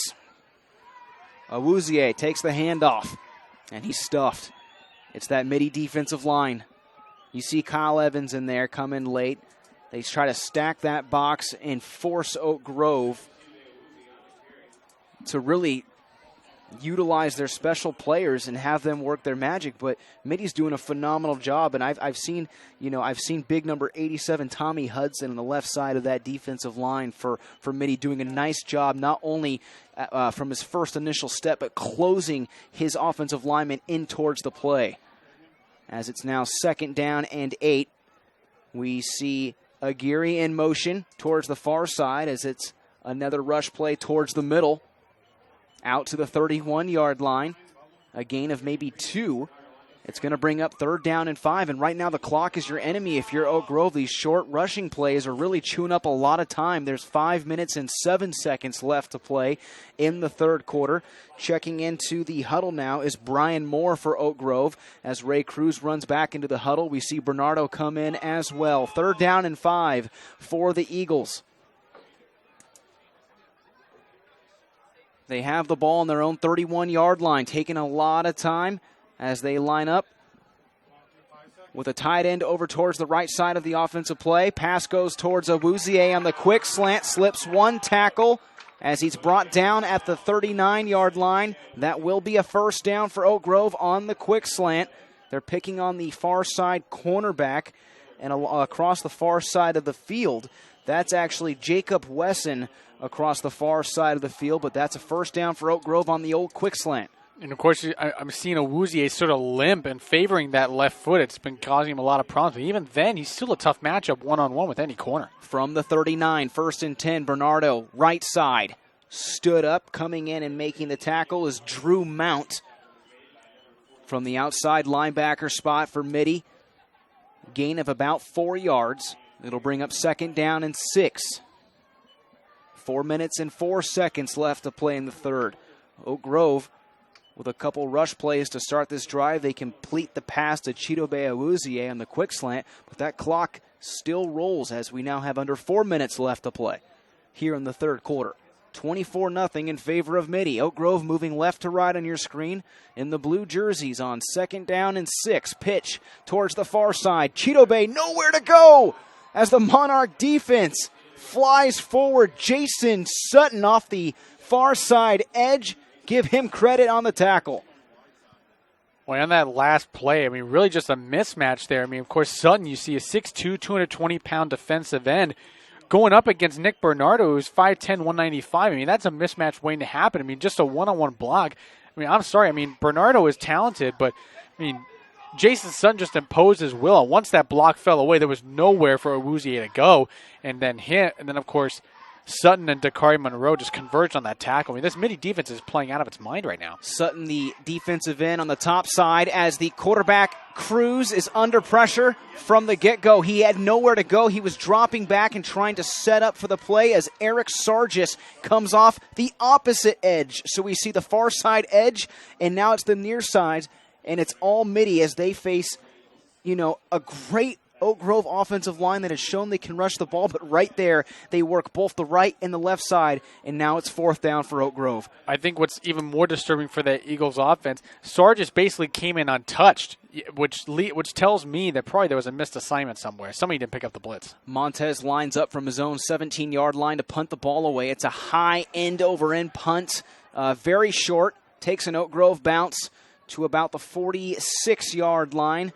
Mitty just opts to run away from it. A very short punt as Mitty will have a beautiful field position to start this next offensive series inside their own 46-yard line. 2 minutes and 46 seconds left to play here in the third quarter. I want to go back to something that you said. It looked like there was a missed assignment as Sargis just ran wild on that left side of the defensive line. But I started to hint about that Mitty defensive line doing a phenomenal job in this game, really controlling that line of scrimmage. Exactly. I mean, that was an observation that I've been seeing throughout this entire game. I mean, I said in the pregame this game is going to be won in the trenches. And Mitty, both in the offensive line and the defensive line, they've had their way. And, of course, that sack by Sargis was just a microcosm of everything that's happened. Hansen from the shotgun hands it off to Moscow, who now works the far side. We're going to have a flag on the play, a rare flag. We haven't had too many in this football game. Thank goodness. That one thrown by our referee. He indicates immediately a holding call on the play, so this will be a holding call, 10-yard penalty against the Monarchs as the flag took place at the line of scrimmage around the 46-yard line. Of course, you mentioned Mitty. Well, that was one of the few flags we've seen all evening. I think that's probably only the second penalty that Mitty has had. I mean, for the most part, it's been a mistake-free game. I mean, the only one I can think of would be the roughing the kicker right. on the punt the roughing the punter that extended that Oak Grove drive. And, of course, they made up for it by forcing him to turn the ball over on downs. Of course, a mistake by Oak Grove with a snap went over Awuzie's head, forcing him into a 4th and forever. 10-yard penalty. It's now 1st and 20 for Mitty. They bring the ball back to the 34-yard line. On the right hash mark, Monarchs moving right to left as Hansen brings the option towards the far side, opts to keep it himself and not give it to the pitchman across the far side of the field, tackled around the 41-yard line. Count it for a gain close to 6 yards on the ground. Of course, that play by Hansen there sort of reminds me of something out of the Bellarmine playbook. You see the quarterback sort of make the read and sort of turn around, do the little quarterback twist, if you will, and sort of take the ball himself towards the far sideline. That's something you normally see out of out of the Bellarmine playbook, so you can kind of tell there's a lot of copycatting throughout that whole West Catholic League. A lot of these teams will play a similar type of offense. Pretty much the only outlier would be St. Francis. They're more of a throwing team. Yeah, more of a spread look. Even Sarah has somewhat of a double wing look. Bellarmine well known for that double wing from head coach Janda. On second down, Hansen, another nice pocket, all day to throw, and now he's going to go down. It finally collapsed. He had nowhere to go. He had 3 wide receivers he was looking at. He was trying to throw deep to Brandon Aguilera, I beg your pardon, but he was covered well by the defensive backs, and in the old playbook, we call that a coverage sack because your defensive backs did a great job downfield. You saw the offensive line from Mitty doing all they could to keep that bubble open, but finally Oak Grove was able to penetrate it. And you could see the body language of Wyatt Hansen. He wanted to get that ball away so quickly, which led me to think maybe it was sort of a quick slant look that wasn't really there. And of course, like you said, coverage sack. Every receiver is covered, and that offensive line, which had done so well, one of their few letdowns today. Third and forever, delayed handoff. This is Monroe, who had the fumble recovery on defense for Mitty as he takes it down to the 42-yard line on the delayed handoff. That was Dakari Monroe. Well shy of the first down. Mitty just keeping the ball on the ground and chewing up as much clock as they can. It will bring up fourth and about 14, 24 seconds remaining in the third quarter as Mitty is holding on to a very comfortable 24-0 advantage. And probably even more comfortable with the fact that, hey, Mitty's defense keeps playing like they are. They could be well on their way. McAndrews with the punt, a beauty. Back at the 24, and it's actually muffed by Branton Quintanilla, who was looking up and falling to his knees at the same time. The ball actually hit him. Fortunately for Quintanilla, he's able to recover the ball, and Oak Grove will have it around their own 18-yard line with 2 seconds remaining in the third quarter. And unfortunately, you're starting to see a lot of the mental mistakes spill over into other aspects of the game. That's the second time we've seen the returner muff a kickoff return. I mean, one, of course, was a kickoff to start the second half. And, of course, this punt now, I mean, it seems like the mental mistakes are starting to snowball a little bit. It really doesn't seem like Oak Grove has put that first half behind them, and it's really affecting the way they play. Ray Cruz in at quarterback for the Eagles. He'll put Bernardo over towards the left side at the fullback position. Handoff goes right.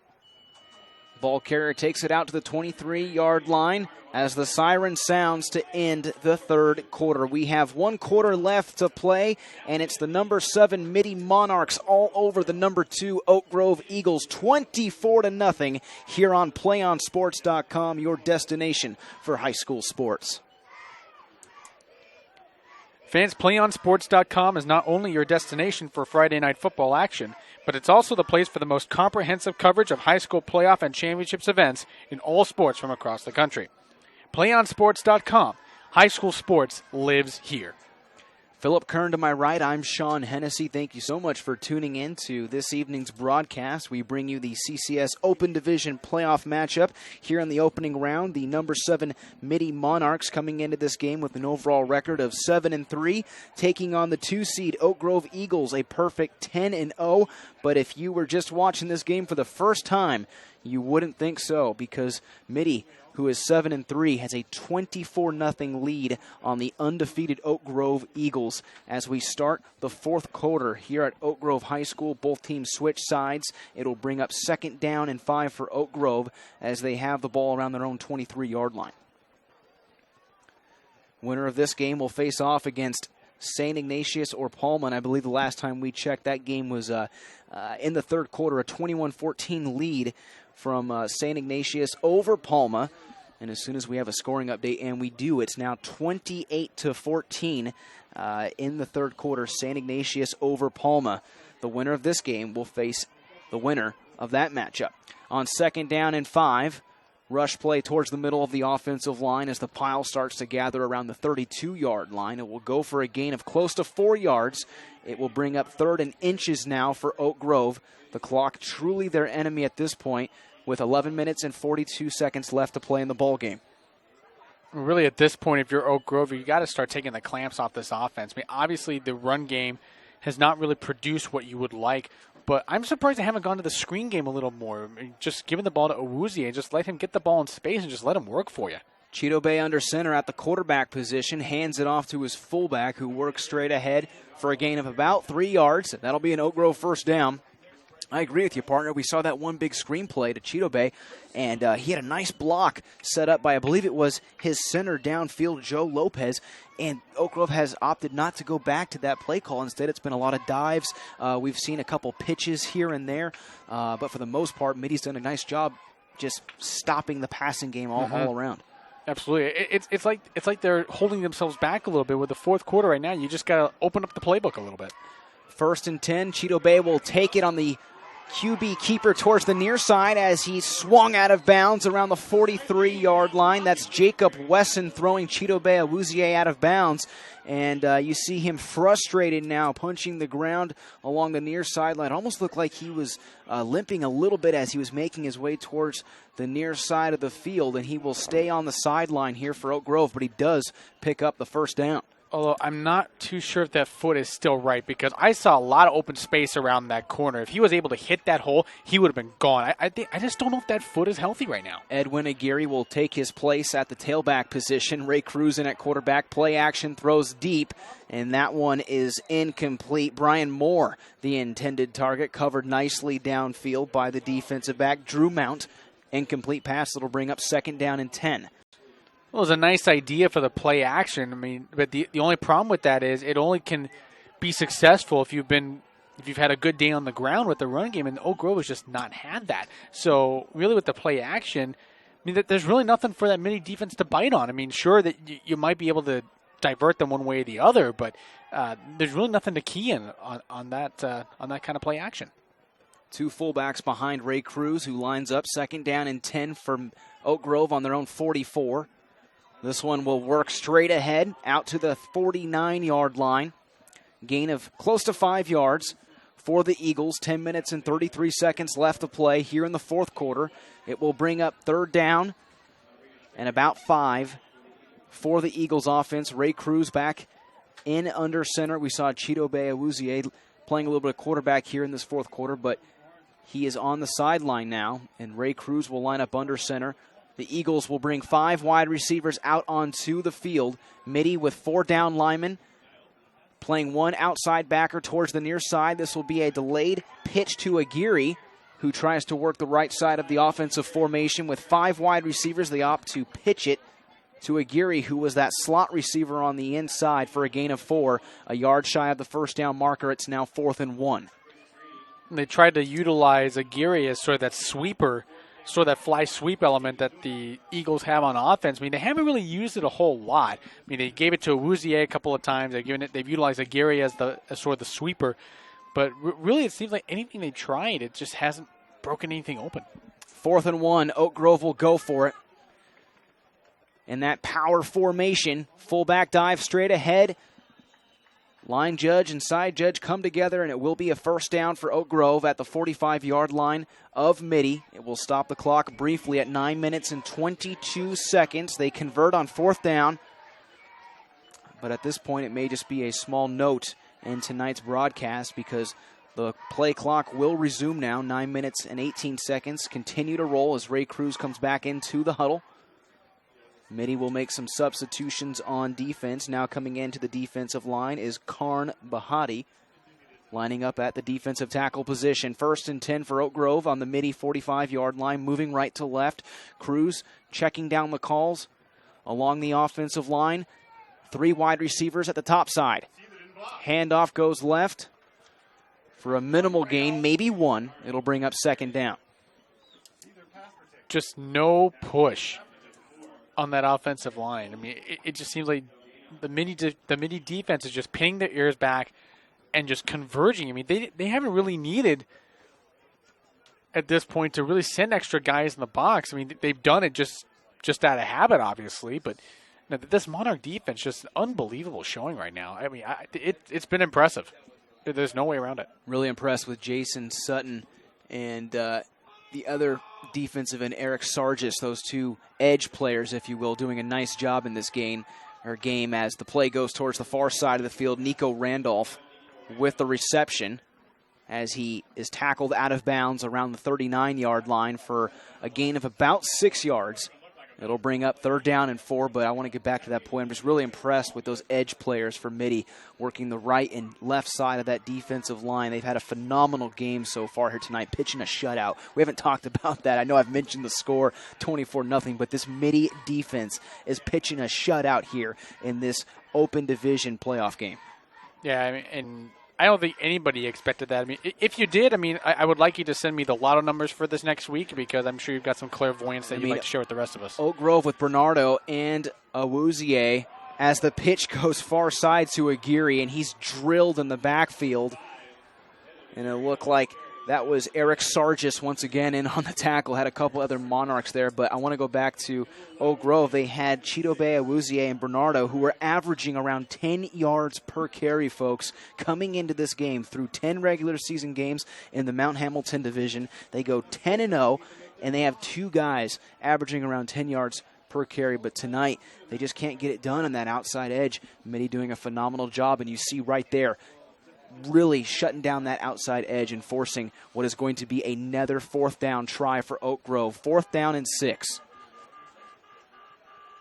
As the crowd tries to get into it on the Oak Grove sideline, pretty much silent for the entire football game as a late flag comes in, and we're going to have a delay of game against the Eagles on 4th down. This will push them back 5 yards. It will now make it 4th down and 11.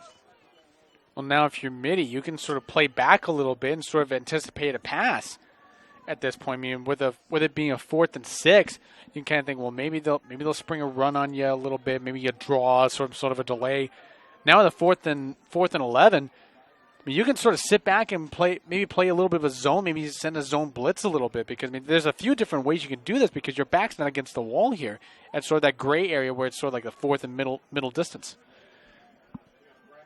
Mark Esquivel, the wide receiver, flanked out at the bottom of your screen. Play action as Cruz looks his direction, eludes one defender. Now he gets rid of it, and it's a one-hopper to Bernardo. Incomplete on 4th down, and that'll be a turnover on downs, but a very late flag comes in by our referee back at the 45-yard line on 4th down, incomplete pass, but we'll wait to see what the official call is as the clock is stopped at 7 minutes and 9 seconds left in the ball game. What I was impressed with on that last play, of course, we'll see what the flag is, but Jason Sutton able to get around the offensive lineman Derek Ames, who was really highly regarded on this offensive line, and Sutton was able to get around him and create some pressure on the quarterback. And we're waiting for the call on the field, but it appears that there is no flag. Going to pick it up. They picked it up and waved it off, and it will be Mitty football from their own 46-yard line. Mitty on top, 24-0 here in the 4th quarter. 7:09 left to play. Kyle Evans with 2 rushing touchdowns in this football game. Chandler Ramirez with a rushing score. Phil Langelis nailing a 41-yard field goal back in the 2nd quarter, giving Mitty 24 points in this matchup as the play will go towards the left side of the Mitty offensive line. That's Brandon Aguilera taking his first carry of the game towards the left side. At this point, Mitty will just try to work the clock as much as they can. Late here in the 4th quarter, 6:48 now left to play. Pitching a shutout. Their defense doing a great job here tonight. You talk about Mitty, a 7 seed. Not too many people would expect a 7 to take care of a 2 and do it in this manner, as Aguilera will go once again, this time right side, and just slip in tackles left and right as he takes it down to the 40-yard line. Making the late tackle was Furtafado, but that was a huge gain by Aguilera, just dragging defenders down for a Mitty 1st down. Now you're starting to see the frustration set in. I counted at least 2, maybe 3 missed tackles on that one. And, of course, I mean, give credit to Brandon Aguilera, who really wasn't starting and is just sort of a complementary piece to this offense. But, I mean, just running with a sense of purpose. I mean, up the middle, right through the teeth of that Eagles defense, and shaking off a couple tackles in the process. Aguilera lined up as the slot wide receiver on this play, 1st and 10. As Hansen opts to keep it himself and takes it down to the 35. Flag on the play. Making the tackle was Thomas Lopez. might be a hold on Mitty. That flag came from the Mitty backfield, so the referee obviously saw something going on that was not copacetic. As the officials come together at the 40-yard line, we'd like to remind you to stay tuned for the PlayOnSports.com postgame show.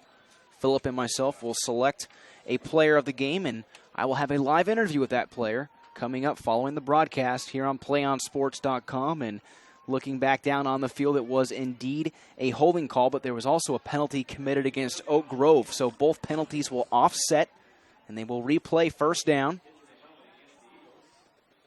As you hear the PA announcer give the defensive foul a hit to the helmet of Oak Grove and a holding call committed against Mitty. So both penalties offset. From the 40-yard line as Mitty marches over into Oak Grove territory, moving left to right on your screen. 5 minutes and 42 seconds left to play here in the fourth quarter.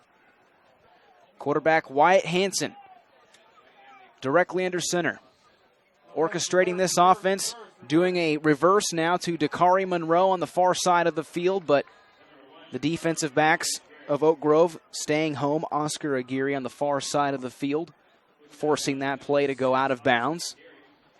Count it for a loss of perhaps 2. It'll bring up second down and 12. And not exactly something the Monarchs offense wanted. I mean, they wanted to stay in bounds as long as they can and just sort of bleed the clock out till it reads all zeros. So, I mean, a little disappointment there, obviously, for the loss of yardage, but at the same time, I mean, now the clock has stopped. So you've sort of given Oak Grove a little bit of life support. But, I mean, they haven't really responded in kind to sort of take advantage of it. Almost want to stick to your bread and butter and just keep it going up the middle. Right. As we see Moscow take the handoff towards the left side of that offensive line, you see both the offense and defensive line just piling together like two dinosaurs going head-to-head as they try to inch inside the 40-yard line. Does Mitty, and they do. It will be a gain of about 4 yards as the officials mark it down at the 38-yard line, left hash mark. 5 minutes remaining now in this football game. We're in the fourth quarter. Monarchs on top of the Eagles 24-0. You know, last week on the 10th of November, Mitty had a frustrating loss to St. Ignatius, 21-6. And right now it's looking like St. Ignatius might be their opponent next week as we see Hansen line up and fire it to Jacob Wesson, and the officials come together. Wesson catching the ball around his kneecaps as he was on the ground with his knees at the 31-yard line. They're going to say it's a completed pass, the first completed pass of the ball game for Mitty down to the 31, a yard shy of the first down marker.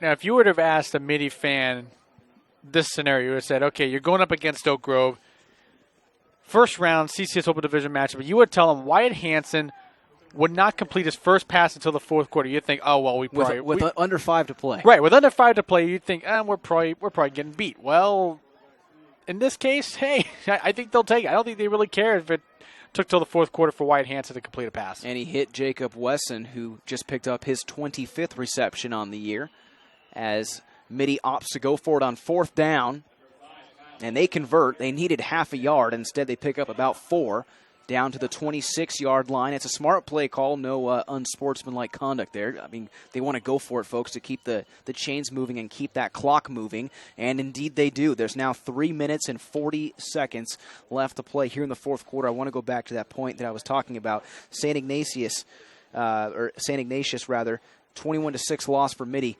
St. Ignatius on top of Palma right now. That game in the fourth quarter, it appears that Mitty will get that rematch, that revenge game against St. Ignatius later next week. On 1st and 10, Hansen option towards the far side. Opts to keep it himself. Is upended around the 29-yard line. Tackled at the ankles. It appeared to be Chidobe Awuzie in on the tackle. You really can't say enough about how well Wyatt Hansen has played. I mean, he's actually the team's leader in carries coming into this one, leading the team with 87 carries. Now, obviously, not the leader in team's rushing yards. That, of course, is Chandler Ramirez, who's also played well. But this has really been a team effort for Mitty. I mean, but all phases of the game have played well. Special teams, defense, offense, they gave some great efforts tonight and really game balls all around if you really want to do that. Aguilera, the motion man, takes the handoff. He'll work the left side. for about a gain of 2. It will bring up third down, 2 minutes and 33 seconds left to play here in the fourth quarter. And it looks like Aguilera actually got more than he needed for the first down. They're going to move the chains as Mitty will now have it inside the 15-yard line. Clock continues to roll, 2:17 left to play here in the fourth quarter.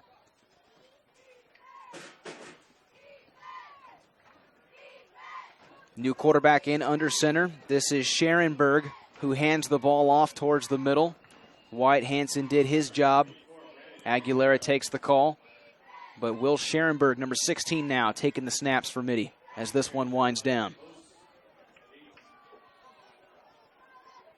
It's just the long bleed out till the inevitable, it seems, at this point for the Oak Grove Eagles. And, you know, this has got to be disappointing for their senior class. I mean, they lived through a first-round upset last year in that 1-8 matchup against St. Francis, and it seems like a deja vu has happened this year. I mean, to go through it once is bad enough, but to go through it twice, that's got to be disheartening. On second down, another rush play as the ball carrier takes it up the middle for Mitty, and that time taking the call was Drew Mount.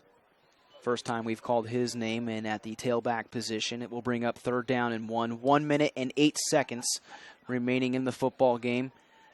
Oak Grove, a perfect 10-0 coming into tonight's matchup. They knocked off one WCAL opponent earlier in the year, St. Francis, 21-20, but tonight they could not take care of business against Mitty. As this play goes towards the right side, that's Randolph, or I beg your pardon, Monroe.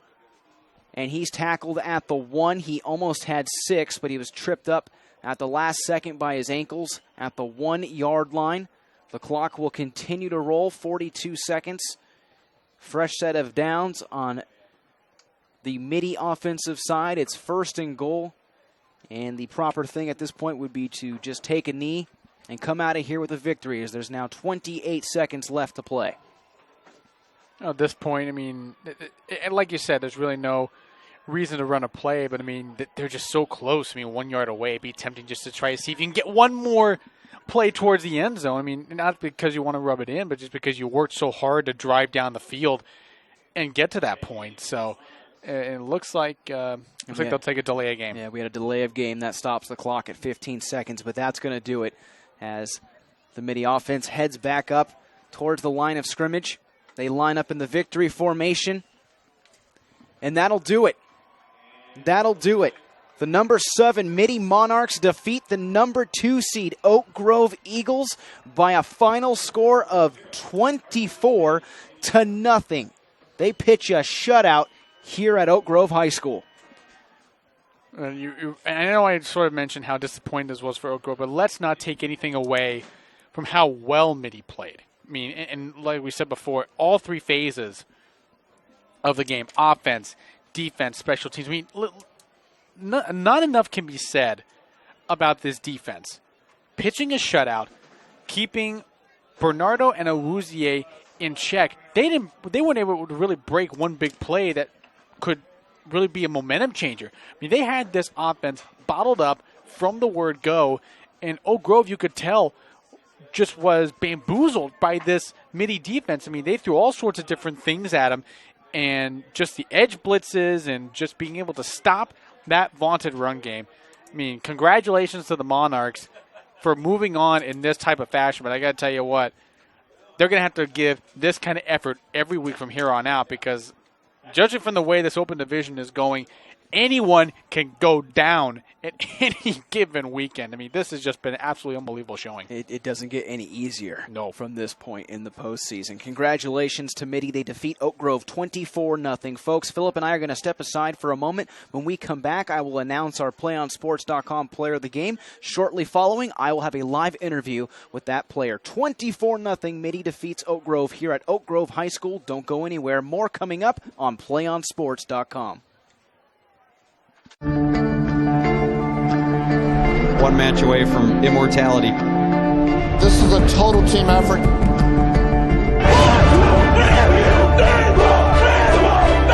gonna come at you. One shot.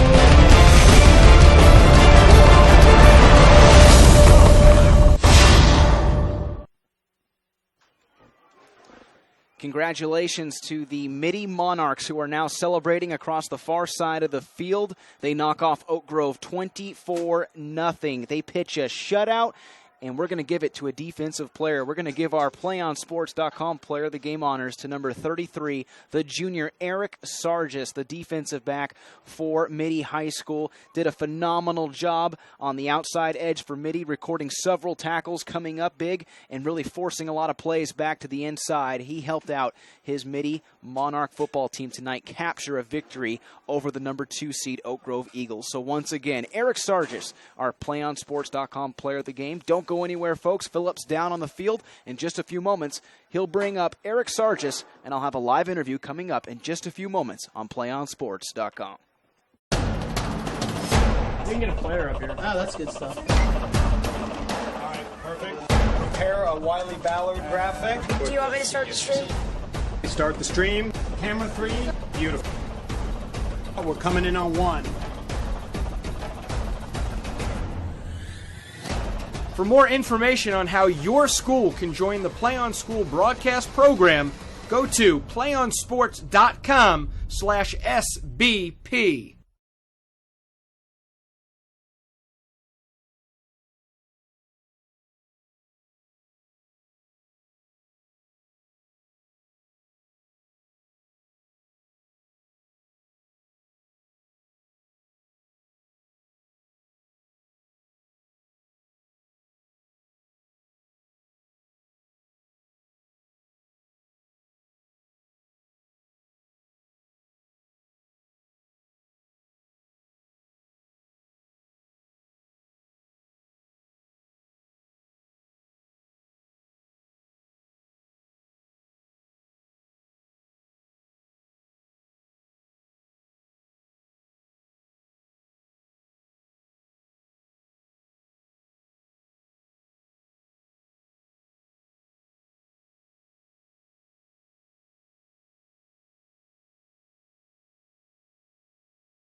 Welcome back, folks, to PlayOnSports.com. Eric Sargis to my left. I'm Sean Hennessy. Eric Sargis, our PlayOnSports.com player of the game, as Mitty knocks off Oak Grove 24-0 here at Oak Grove High School.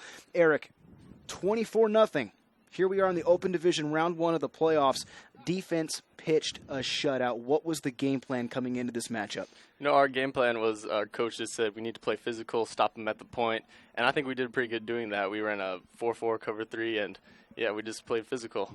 I think you did a pretty good job, too. I mean, Oak Grove has two guys in their backfield, Chidobe Awuzie and Bernardo. Every time they touch the ball, they average around 10 yards a carry.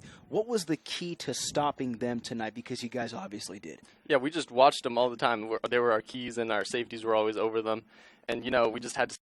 So that's what we needed to do, and we did it. Eric Sargis, our PlayOnSports.com player of the game, 24-0. Mitty defeats Oak Grove. Number 7, Mitty defeats number 2, Oak Grove, here in the Open Division to advance on to the next round of the Open Division playoffs. What did Coach Haniger talk to you guys down there on the field? We saw you guys jumping up and down. The team was excited. Haniger was nice and calm there towards the beginning of the game. We interviewed him. He was just cool and relaxed. What was he like towards the end of the game? Yeah, no, he's just a fun guy, just jumping around like, who wants some, you know? Yeah. He was excited getting you guys in. Yeah, real excited. We checked the scores a few moments ago. St. Ignatius and Palma in the fourth quarter, and right now St. Ignatius has a 29-14 lead over Palma in the fourth quarter. You guys had that tough loss last week to St. Ignatius, 21-6. I've got to ask you here before we wrap things up and get you out back on the bus celebrating with your team. If you were to face off again against those guys, what are you going to do differently now that the playoffs are here and you're facing them in a totally different arena? You know, SI, our game was on a Saturday, and we just weren't there all the way. Our team didn't play up to its potential, and when we have SI again, we're going to play up to our potential, and we're going to stop them this time. Eric Sargis, congratulations. Our PlayOnSports.com player of the game, Mitty knocks off Oak Grove. Once again, final score 24-0. Stick around. When we come back, we'll wrap things up from Oak Grove High School as Mitty comes out on top 24-0. We can get a player up here. Oh, that's good stuff. Perfect. Prepare a Wiley Ballard graphic. Do you want me to start the stream? Start the stream. Camera 3. Beautiful. We're coming in on 1. For more information on how your school can join the Play On School broadcast program, go to playonsports.com/SBP.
Welcome to the PlayOnSports.com post-game show. We're wrapping things up, all the action here at Oak Grove High School as Mitty defeats Oak Grove here to start the Open Division Round 1 of the playoffs. 24-0 at Oak Grove High School. Number 7, Mitty, takes care of number 2 ranked Oak Grove.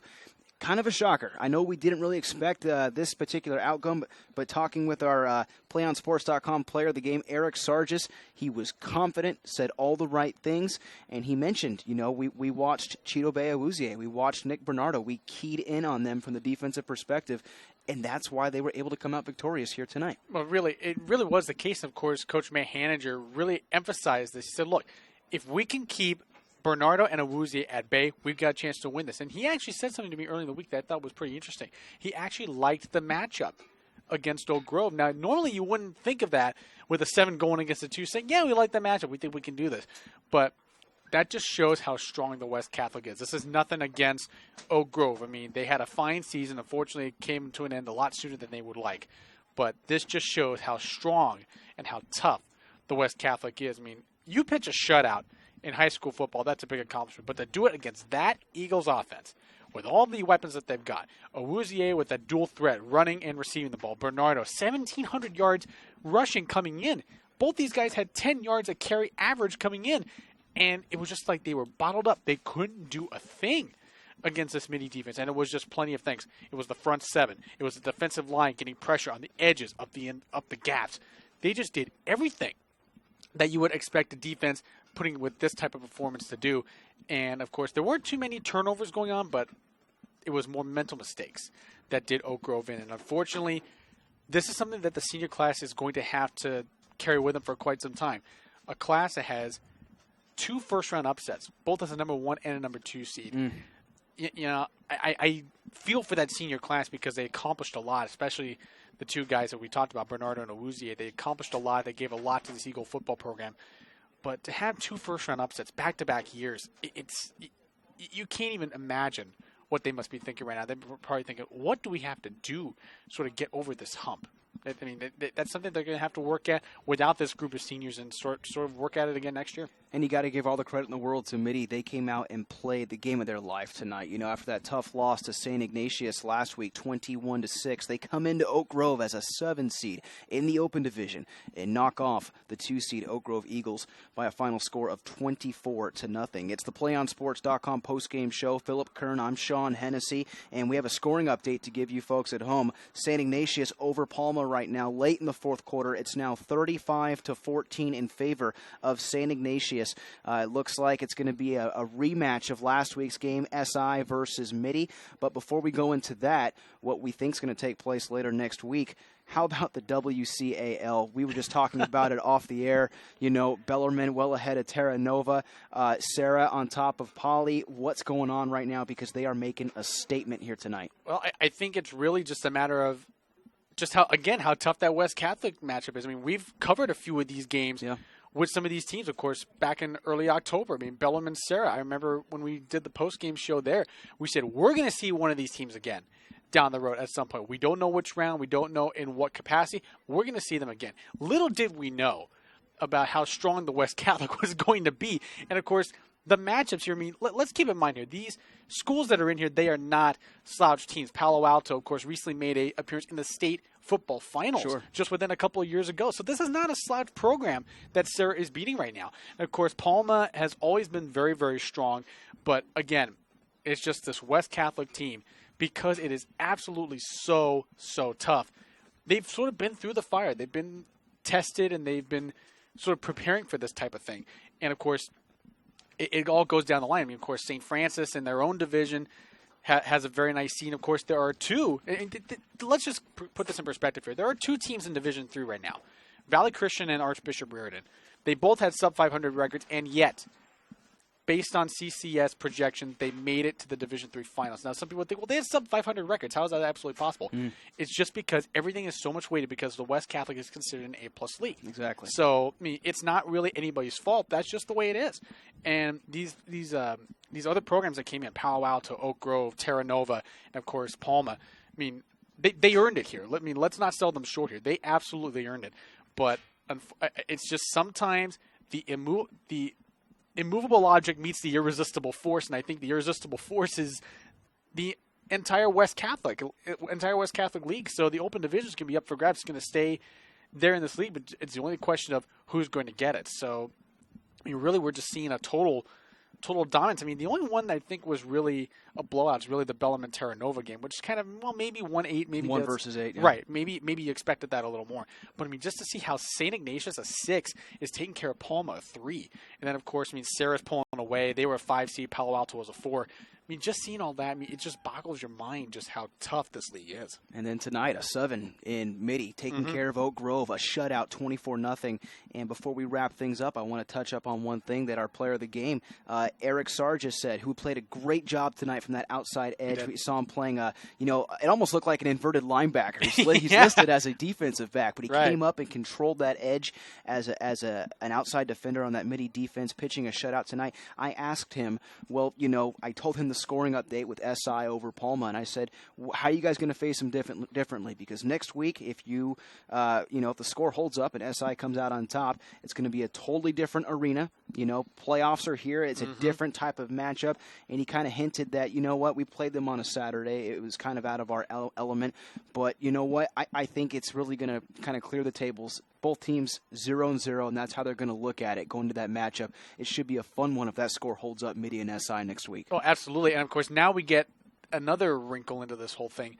Based on what we saw on that bracket, both these games are going to take place in Independence High School. This is a neutral site.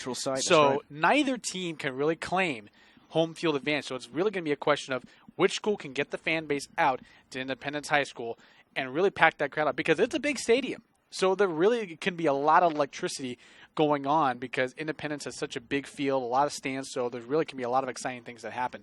So we're really going to be keeping an eye on these first-round games just to see how things transpire.